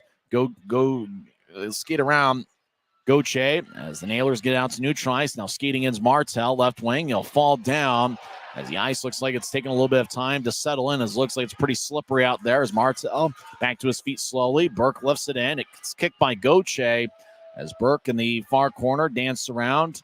30 seconds left in the 4-on-4. Burke, right side, gets across to Wickers. He's along the left point. They'll move it across to Mayhew on the right side. He directs it back to Wickers on the left side. Wickers fires towards the net. It's blocked away by Goche. Penner will tap it off the end boards. It's taken by Lee. The defenseman Lee, Justin Lee, who's got a goal tonight. He'll push it ahead as Latteroot steps over the line, skates towards the right side, gets around Mayhew. Latteroot now around the net as he gets pushed in the left point. He'll drop it off. Both teams back at 5-on-5. Kosera. Left wing shot is blocked by Wesley. Puck bounced in the high slot. It's taken by Wheeling, who stays in. Kosera down the middle. Lefty shot goes high as it bounced off the glass. Kosera tries to feather it out in front. Bouncing puck. Boomhauer will toss it to the near corner. As Kosera over in the right point will fling it towards the net. Goes past Boomhauer off the end boards. Boomhauer gets hit by Penner and will brush it across. It's taken by Wesley, who backhands it to Aragon. Noel gives Aragon a strong shoulder. And make that Nickel, Timo Nickel, as Nickel back at the Wheeling blue line. They'll toss it across. Puck bounces to the Wheeling bench. It's taken by Drake, who gets the center and dumps it in. As the Nailers make a full line change, Grizzlies switch things up 3 minutes into the third period. Stapley across to Semick, who crosses center ice with speed. Semick steps over the line, drops off for Fitz. Fitz left point, takes a shot, and it's blocked away. Semick went down in the near corner. Stapley over towards Adam Berg, who danced around. Berg's first shift of the third period. He gets held up by Dervin. Both guys were in the box to start the third period. Puck brushed towards Fitz. Right side, righty shot goes high. Puck bounces off the near side. Wickers gets it the Utah line over to Fitz, who drops it off for Berg, who couldn't split the double team of Rail. Puck is at Berg's ankle. He gets to Stapley, who moves it back up top to Wickers in the Grizzlies zone. He'll direct it towards Wesley. Across to Cutler on the near side. Cutler steps over the line, left wing. He'll skate towards the near goal line. Try to center it, but it bounced off a rail stick. Stapley over in the area with Laviolette. It goes to Cutler. Right side, lefty shot. Saved by Goche. He holds on as we get a whistle with 16:26 left in the third. Fans take up a Let's Go Grizzlies chant as both teams will change things up. Next Grizzlies game, as we mentioned before, will be on Friday night against Kansas City. 6:20 pregame show, 6:35 faceoff. Gallant's out there with Burke and Bocage. Up top is Stucker and Quinn Wickers. Gallant will take the draw. Kosera kicked out of the faceoff circle. And Jankowski will take the draw. Wheeling has outshot Utah 23-15. Nailers win the faceoff. They move it out to center ice for Koopman, who's got good speed. He crosses the center red line, fires a shot, kick saved by Holm in the butterfly position as Koopman collides with Wesley. As puck goes to Wheeling, they keep it in. Kosera, near side, dance around. He pivots and gets up top for Drake, who fires towards the net. Got redirecting, goes wide as he was looking for Jankowski, who didn't get much on it.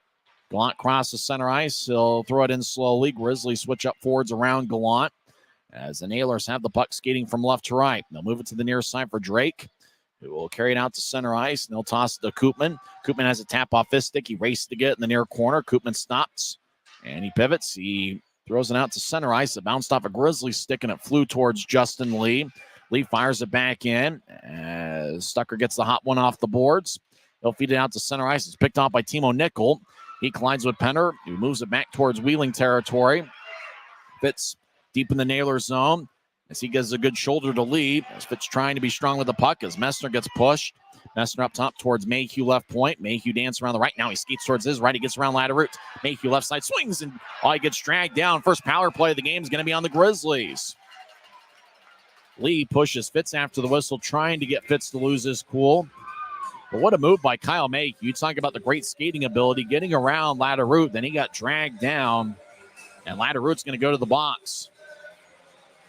Tanner Latteroot gets 2 minutes for hooking, and the Grizzlies get the first power play of the game with 15-13 left in the third. Utah's power play this season is 15.9%. Wheeling's penalty kill is at 78.9%. As Mayhew got dragged down. It's probably more of a trip than a hook. That got Mayhew to the ice. Cutler will take the draw. He's got Bocage to his right and Fitz to his left. Draws in the near circle. Mayhew and Stapley up top.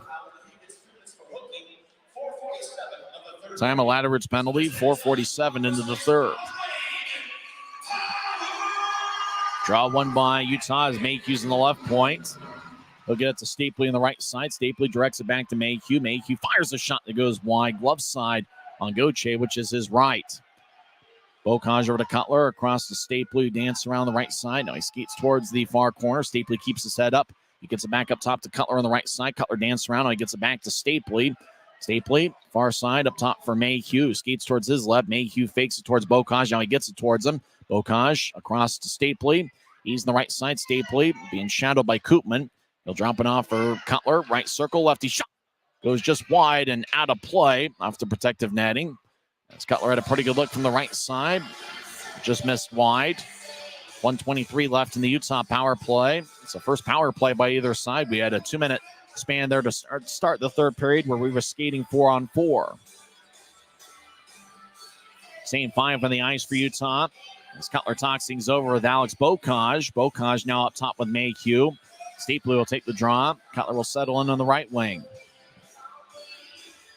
Face-off won by Wheeling. Face-offs were pretty even through two periods. As Louis Rail skates towards the near corner, he gets pushed by Cutler. And that'll do it for the Grizzlies power play as Brandon Cutler's going to get 2 minutes for hooking. Cutler can't believe it as he wants to look up at the video board and see a replay as he shakes his head back and forth. Brandon Cutler goes to the box. 2 minutes for hooking. So we'll skate 4-on-4 for 1:16, and then after that, Wheeling will have an abbreviated power play. As Lee, I'm not sure what Cutler did there. Well, Marc-Olivier Phaneuf was in the position to make the call. Lee spun around a little bit, but I'm not sure it was because of Cutler. So Cutler gets 2 minutes for hooking. 5:31 into the third period. Draws giving the far circle of the Grizzlies zone. Stapley will take the draw. He wins it. Robbie Stucker back there as we're now skating 4-on-4. It opens up the ice. It's the second time here in the third period we've been skating 4-on-4. Stucker towards Wickers on the near side as Wickers will direct it out to center ice. And he'll lift it in. Gets a lot of air under it. And in fact, too much as it goes out of play off the protective netting. As long distance flight will mean a neutral zone draw. With 14-15 left in the third. Faceoff's going to be in the near dot, Wheeling territory.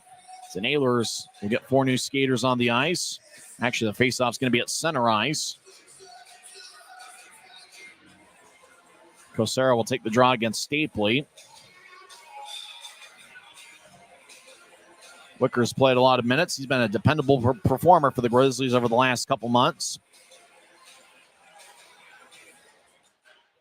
As draw at center ice is won by Wheeling. It goes towards the Wheeling bench as Koopman will toss it back towards Lee. Back to Koopman who crosses center ice. Oh, he's a great skater. He gets to center ice. Now he enters the zone. Right side, Cosera shot.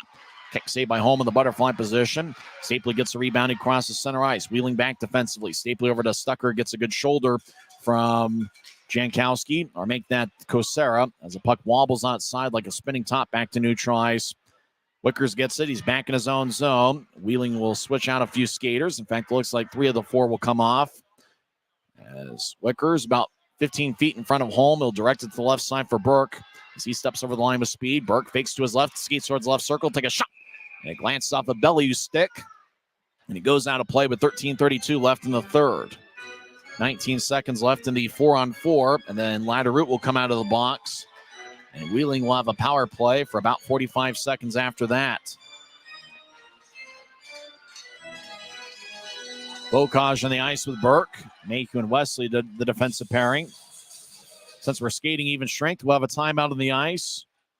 It's the Nailers 3 and the Grizzlies 1 on the Grizzlies Hockey Network. From commercial to recreational truck accessories, Mountain Land Truck Outfitters has got what you need. Flatbeds, spray and bed liners, lifts and leveling kits, wheels and tires. Mountain Land Truck Outfitters proudly uses a brand you know and trust. And with our experienced, knowledgeable, and friendly staff, your visit here will be informative and enjoyable. Stop into our convenient location in Provo at 265 South 100 West or call 801-225-4637 to get a quote for your fleet or individual truck. The road can be a crazy place. Uh-oh! That's why Les Schwab Tires fixes brakes, steering, and more. And those guys don't. Keep driving. I'm just glad Les Schwab puts my safety first, so I can backseat drive with confidence.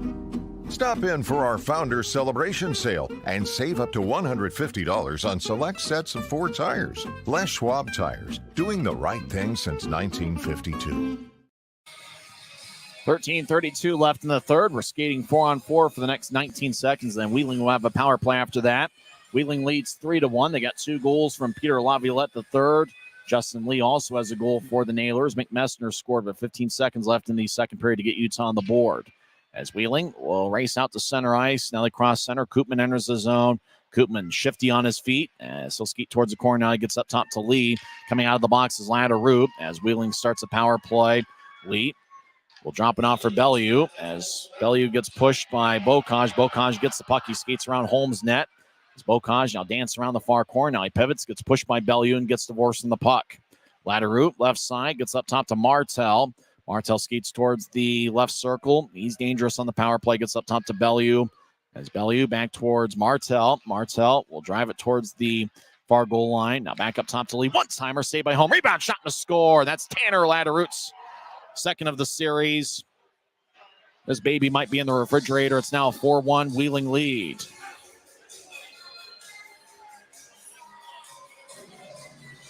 As it was a power play goal, Lee fired towards the net. It bounced off a home. Rebound put away by Tanner Latteroop.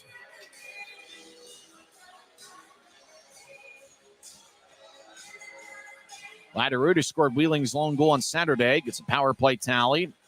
He gets his 18th of the season, which is now tied with Jordan Martell for the Wheeling lead. So it's the Nailers 4 and the Grizzlies 1. As we're back to 5-on-5 skating, Utah wins the draw. Wickers moves ahead towards Messner at center ice. He'll drive it in as the puck glides quickly towards the right point. Fitz gets double teamed.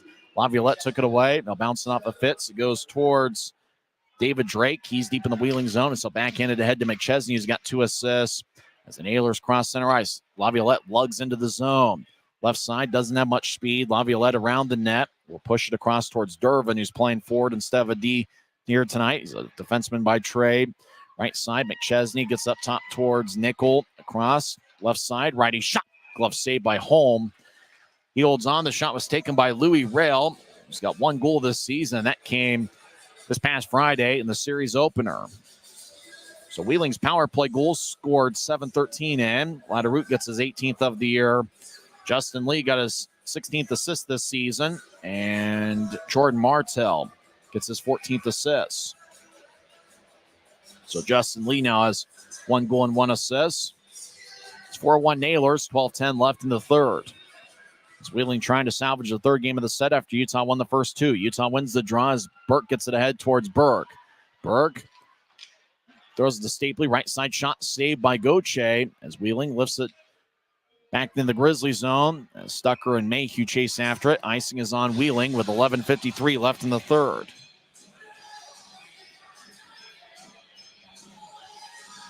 Six-game road trip by the Grizzlies starts Friday, followed by a 6-game homestand. Don't forget the Grizzlies' next home game is going to be on Friday, March 8th. It's going to be an AFCU Friday, where tickets start just $10 when you pay using your AFCU debit or credit card at the Maverik Center box office. Draw one by the Grizzlies from the far circle. Cutler right point, fires towards the net, and it gets redirected by Jamie Romestick, who taps off the end glass.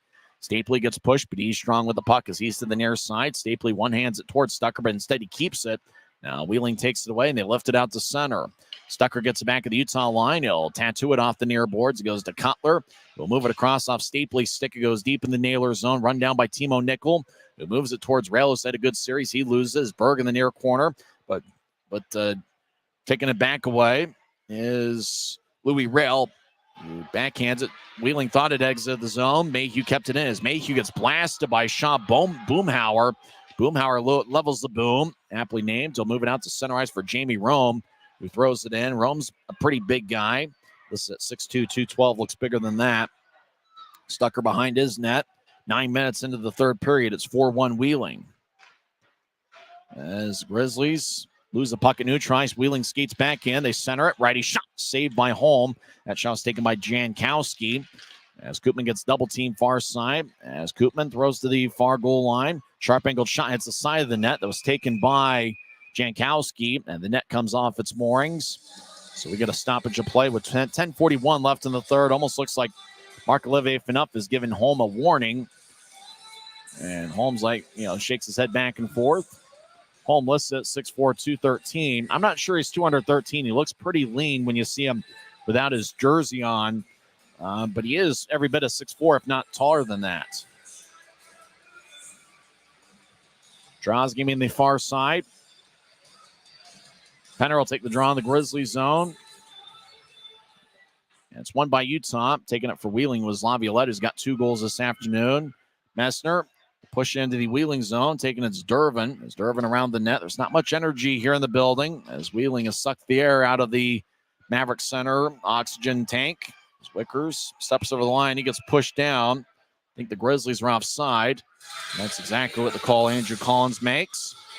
Today was a Smith's family night. 4 tickets were $40, and that's the same case on Monday, March 11th. It's going to be a Smith's family night. 4 tickets for $40 and then $10 for each additional ticket. Like $10 a ticket, you can't even get a good meal anymore for $10, but you can get to a Grizzlies game, and that's March 11th against Rapid City. Utah wins the faceoff. Wickers over towards Wesley, who pushed it towards Aragon, but it's taken by Laviolette, who dumps it all the way deep in the Grizzlies zone. Wickers gets it back. They'll move it towards Messner, back towards Penner, who gets hit, and divorcing the puck by Nickel. As Messner gets pushed by Nickel, Penner taken up for Nickel as the puck flips high into the seats, and it goes into row 1 of section 114. As Timo Nickel looks like he was trying to hit everything that moves. Messner's up slowly, but he picks up his stick and he'll skate towards the bench. It looked like Timo Nickel, he was going to hit every Grizzly that moves. As Messner skates slowly towards the bench, as he's going to walk towards the dressing room. Colin Lee, the Grizzlies trainer, will walk into the dressing room. Hopefully Mick's okay. As Nickel pretty physical on the shift. It's a last season meeting, so whatever beef you got with the opposition, you're going to have to settle it in the final 10 minutes and 3 seconds of regulation. It's the Nailers 4 and the Grizzlies 1. Looks like delay of game is going to be called. The fan did get a souvenir in row 1 of section 114, and it didn't bounce off the glass. So McChesney is going to go to the penalty box, and the Grizzlies are going to get a power play. It'll be their second of the third period as McChesney looks at himself on the video board. He's got 2 assists tonight, so he's feeling good about himself. McChesney just signed with Wheeling last week. I believe he was the guy that was playing in the SPHL with the Macon Mayhem, and he was with Macon earlier this season, 38 games. He had 16 goals and 12 assists. So it's a Grizzlies 5-on-4 power play. 2 minutes for delay of game. 9:57 into the third. Next time you come to a Grizzlies game, make sure to go to the Grizzlies team store. Hats, t-shirts, souvenirs, all sorts of good stuff. Warm weather gear, and I imagine as the spring rolls along, you'll see some kind of cold weather gear as well. Some of that, I got a hat from the Grizzlies team store a couple weeks ago. Next time you come to a Grizzlies game, make sure to go to the Grizzlies team store. Second power play for the Grizzlies this afternoon. Utah trails 4-1. Grizz win the draw. Mayhew gets towards Bocage. He gets double teamed along the near boards. Bocage gets pushed as the puck goes back to Mayhew. And so he'll skip it towards Bocage. He's along the near wall. He'll backhand it over to Mayhew. He directs it to Stapley on the right side. Stapley behind his back towards Mayhew over to Bocage. One-timer saved by Gauthier. Rebound goes to Jankowski, who clears it out. But Bocage with a powerful shot, but Gauthier was able to make the stop. Gauthier's played a good game, stopping 16 of 17. Mayhew at neutral ice will drop it off. It goes between Bocage and Cutler. Deep in the Grizzly zone as it ricochets off the far corner. Bocage around the net over to Cutler. Gets the neutral ice. He'll drop it back for Mayhew. Across the center ice logo, and he'll sail it in and chase after it. Gauthier behind his net. They'll bounce it towards the near side. It goes past Ladderoute. Bouncing puck. Fitz couldn't corral it. Ladderoute gets it and clears it out. As his home plays behind his net. Nailers make a line change. Grizzlies start filtering some players on and off as well. Cutler at his blue line, looks over his right shoulder and gets it to Stucker. Stucker steps over the line, tries to backhand it in, but Ladderoute challenged it. As Grizzlies do enter the zone, as Cutler in the high slot gets it to Wesley, he moves it towards Stucker, back towards Wesley. Wesley over to Cutler in the far circle, over to Stapley, who's along the far boards. Now Stapley skates towards the circle, toe drag onto Wesley. We try to get to Stucker. Ladderoute gets a stick in the way, goes to Stucker. As the Grizzlies reset the attack. Stucker in the attack zone, gets towards Fitz, who gets pushed. Stucker gets it back, and he gets to Wesley. Now to Stapley, right side. Fires a righty shot, saved by Gauthier. Rebound. Gauthier covered it up. And Nickel spins around Fitz. Those guys very aggressively have each other in a headlock. As Fitz for a second saw Gauthier bobble it and thought he could get a second chance, but Gauthier was able to recover before Fitz could get there. Nickel and Fitz exchanging some words. Fitz saying, I didn't do jack squat. At least I think that's what he said. As Nickel yelling at Fitz. Fitz is like, I thought he'd bobble the puck. Wasn't that what Fitz said? You know, Disney approval, Disney appropriate, Marvel appropriate. Yeah, I didn't do jack squat there. Nickel's having some words for him. 8:24 left in the third. 21 seconds left in the power play. As McChesney gave a fan a souvenir from his own zone. Draws give me the far circle. Messner will take it. He's got Utah's lone goal tonight. He wins it. Wesley over to Stucker on the right side. He'll push it to Gallant. He gets it back to Stucker. Over to Wesley. One-timer. Saved by Gauthier as it bounced off his right arm. It stays in play. Messner around the wall to Gallant on the far side. Gallant loses it as Louis Rell over there. And Wheeling clears it out. Does Kosera. Holm behind his net as Wheeling's back at full strength as McChesney skates to the bench with speed. Grizzlies will sail it out to center ice, and Messner dumps it in. Gauthier will play it behind his net. Grizzlies did get 3 or 4 shots off on that power play as Boomhauer moves it to center ice, but it's taken by Burke, who throws it back towards Semick. He directs it off the near boards to Penner. Penner pivots, gets around Nickel as Penner gets blasted at center ice by Laviolette. Puck goes back towards Penner. It bounced over his stick onto Semick at the Utah line. Head towards Aragon. Now Penner gets it as Penner gets hit by Dervin. Dervin took the puck away as it goes towards Nickel, who moves it across to Bellevue. Bellevue back to Nickel. 7:20 and counting left in the third. 4-1 Wheeling. Nickel gets the center ice, and he'll sail it out of play. As we get a whistle with 7:16 left in the third. Draw's probably going to be around center ice. As Wheeling makes a line change. Grizzlies in the Spider-Man themed specialty jerseys.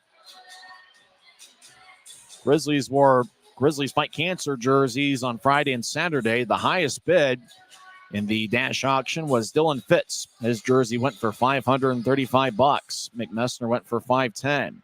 Grizzlies win the face-off. Fitz dumps into the near corner. Good to see Fitz back out there right after I mentioned that he had the top bid. As Fitz holds up a nailer, and that's Louis Rails. The nailers, diagonal pass towards Martell. He couldn't reach it. No icing. His home gets to Wesley in the near corner, deep in the Grizzlies zone.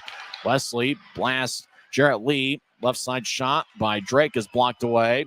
Mayhew lifts it high into the air as it skips the center ice, and Hippity ops into the Wheeling zone. As Nailers, Jarrett Lee will tap it off the glass. He gets it back himself. Lee fakes to his right. Now he moves it in front of Wheeling's net as it goes to Ladderoute on the right side. Ladderoute across the center, and he'll loft it in as it hits off a home on one hop of the ice. Chasing after it's Jarrett Lee. Right side, he gets hit by Mayhew.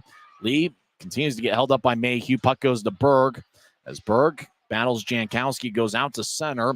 Wheeling gets it back, though, as Nickel with a hot pass over to the left side for Justin Lee. Center ice fires a shot, and it's saved by Holm as he gets it around the spider at the front of his jersey and gathers it with 6:17 left in the third. Draws give me the Grizzlies zone. Wheeling's up to 31 shots. Grizzlies have 20.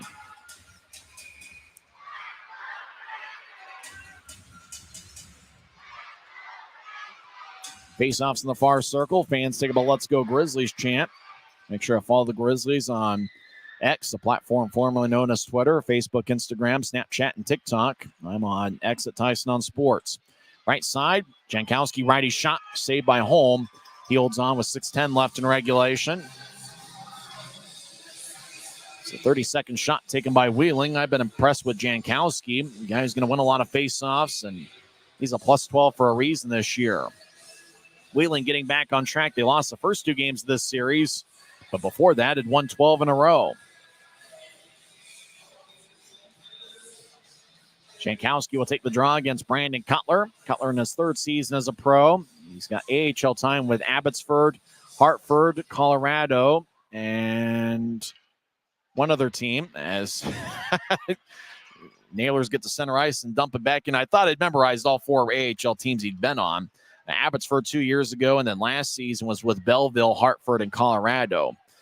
A lot of former Grizzlies have played with Belleville, including Kyle Betts, who's there right now.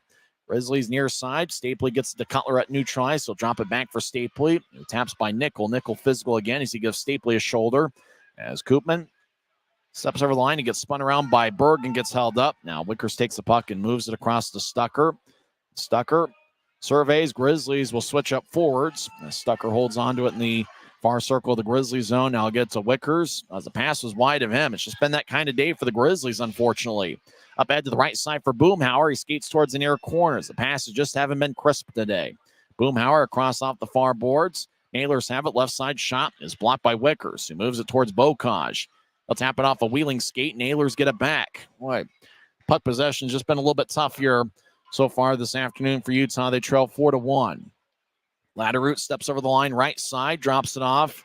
Puck goes back to center as Drake literally kicks it across towards Bellevue. The Grizzlies will switch up forwards as Gallant will exit and Penner will enter. As they get it up over to Boomhauer, he'll toss it in. As Mayhew near side gets towards Penner, he couldn't reach it. As he'll chase after it in the Wheeling zone, taking it's Justin Lee over towards Rail. Gets to Boomhauer. Now to Dervin across the center ice. Dervin playing a forward as Wheeling's short on forwards. Dervin normally a defenseman. Laviolette gets hit by Wesley. Penner over there as Fitz gets the puck. And so pivot in the far circle of his own zone. Now start the attack. He'll get it towards Mayhew. Mayhew crosses center and he'll lift it in. As he's at the end of his shift. 4:12 and counting left in the third. It's 4-1 Nailers. Laviolette 2 goals today. Will saucer it to his right. Couldn't be corralled by Boomhauer. Make that McChesney as it was about knee high. Grizzlies diagonal it to the left for Fitz, who crosses center and he'll wrap it around the boards. Drake plays it in the far corner. And so move it across towards Nickel. Nickel's been active tonight. He'll move it ahead as Kosera crosses center ice. Kosera steps over the line, but the Nailers are offside. As we get a timeout with 3 minutes and 46 seconds left in the third. It's Wheeling 4, Utah 1. We're back in 1 minute on the Grizzlies Hockey Network. Since 1939, America First has helped people start businesses, buy homes and cars, and achieve their financial goals. Today, our top priority is still the financial success of you and your family, which is why we're giving new members $100 when they sign up for a basic savings and checking account, and another $100 when they upgrade to premium checking and enroll in and use direct deposit. So head to AmericaFirst.com today and join the credit union that always puts its members first.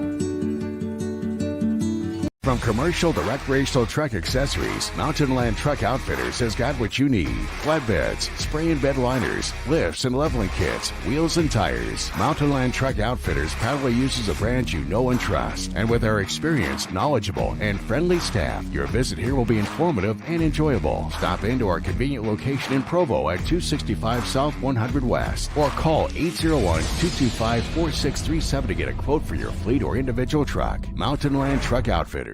It's the Nailers 4, the Grizzlies 1. The only goal scored so far in the third period was by Tanner Latterroot, 7:13 in on a power play. Nailers win the draw. They'll loft it in from the left point. Wheeling skating from left to right as we see it from high top section 114. Jankowski battles with Gallant. Goes towards Coursera. Right side, lefty shot. Saved by Holm as he absorbed it. Makes the body save with 3:32 left in the third. The auction continues on the Dash Auction app for the Spider-Man themed specialty jerseys. The auction will end pretty soon, so make sure to make your bid.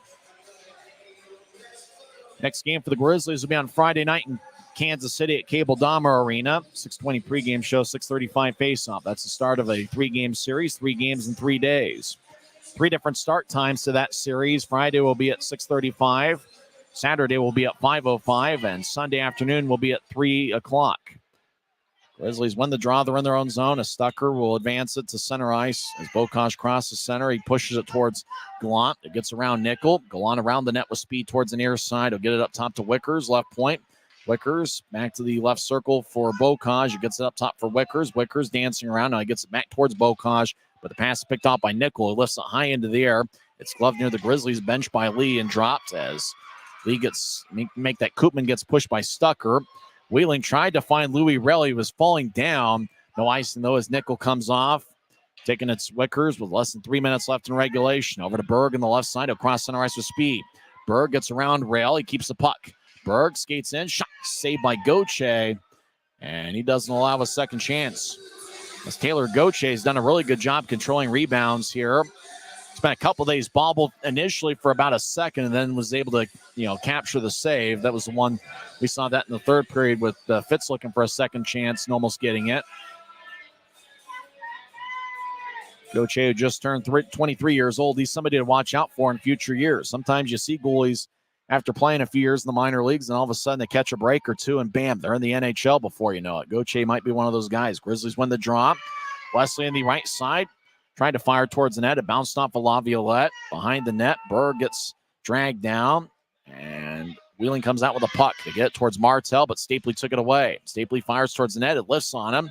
Cutler swings and misses from the far goal line. Now goes to Stapley right side. Righty shot is blocked. LaViolette gets it.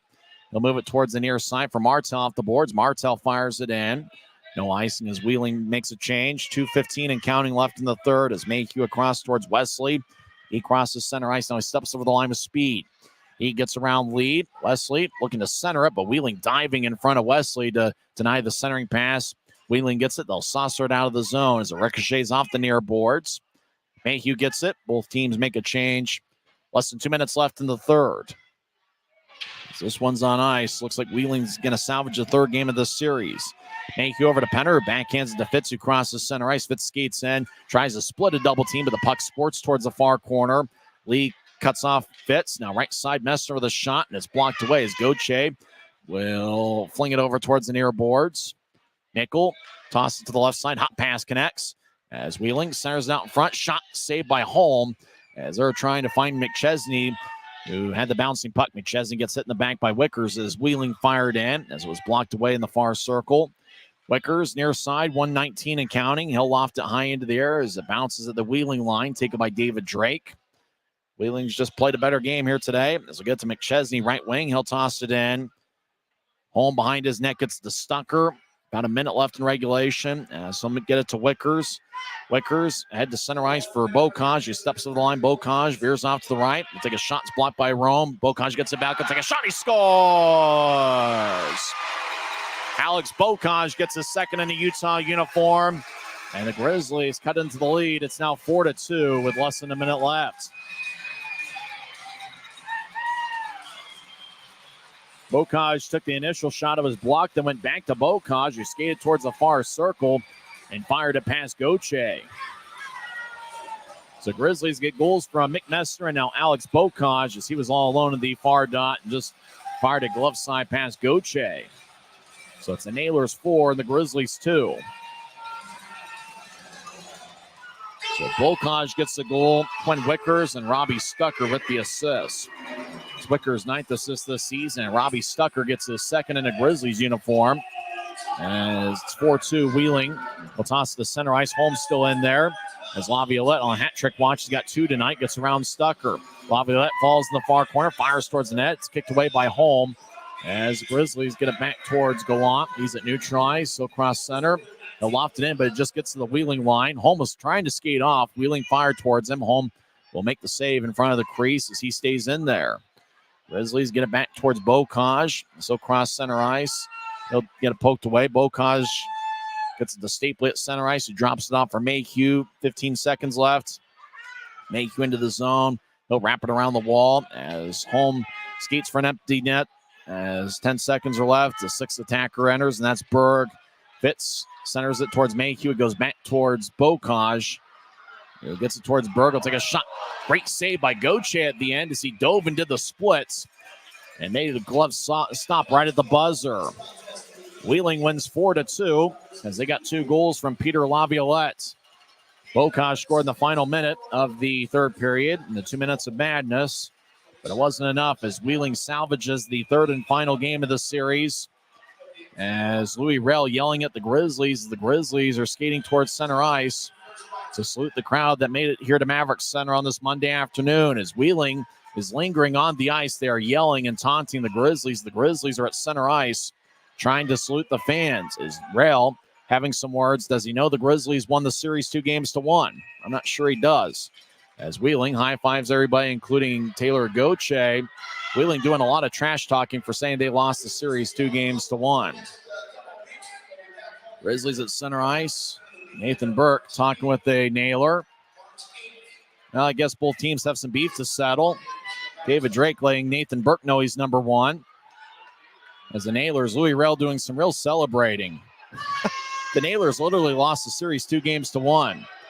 As Wheeling taunting the Grizzlies, they're skating towards the locker room. Looks like one Nailer is motioning, work on your golf game a little bit.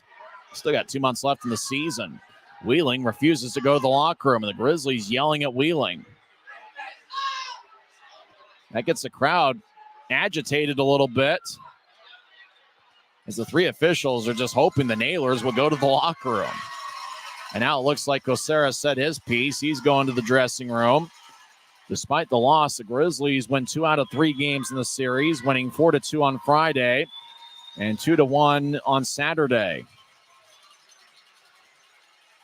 So 2 teams that were very much unfamiliar with each other heading into the series, looks like ended with a little bit of beef, as Grizzlies are now going to be the last ones to head to the locker room.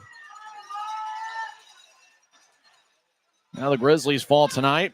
They're now 8-2 over their last 10 home games, but they did win the series 2-1. Grizzlies record falls to 23-25-1. Wheeling with the victory, their record goes to 29-18-1-1. Post-game show starts in 15 seconds. Once again, the final score from Maverik Center: the Wheeling Nailers 4 and the Utah Grizzlies 2. When you pay with the Nitro card at Maverik, you always save 10 cents or more on fuel every gallon, every day. And you could save a whole lot more thanks to Nitro Best Price. Pick up a Nitro card and upgrade your Adventure Club account today. Well, final score: Wheeling 4, Utah 2. Wheeling scored the first 3 goals of the afternoon. Peter Laviolette gave the Nailers a 1-0 lead, 1:37 in, with Michael McChesney and David Drake getting the assists. Later in the first period, it was Justin Lee getting his 5th of the year, with David Jankowski getting the assists. Wheeling led 2-0 after 1 period. The Grizzlies did outshoot the Nailers 9-7 in the first period. Peter Laviolette scored a 2nd of the game and 3rd of the year, 7:47 into the second, with Michael McChesney and Sebastian Durbin getting the assists. Utah got on the board with 15 seconds left in the second period as Mick Messner is the opt-in first goal of the game scorer. Dylan Fitz and Kyle Mayhew picked up the assists. Wheeling led 3-1 after 2 periods. Wheeling outshot Utah 15-4 in the second period. Tanner Latteroot scored 7:13 into the third, with Justin Lee and Jordan Martell getting the assist. It was a power play goal. Wheeling was 1 for 1 on the power play, and the Grizzlies were 0 for 2. Utah did score with 55 seconds left in the third period. As Alex Bocage got a 2nd of the year, with Quinn Wickers and Robbie Stucker getting the assists.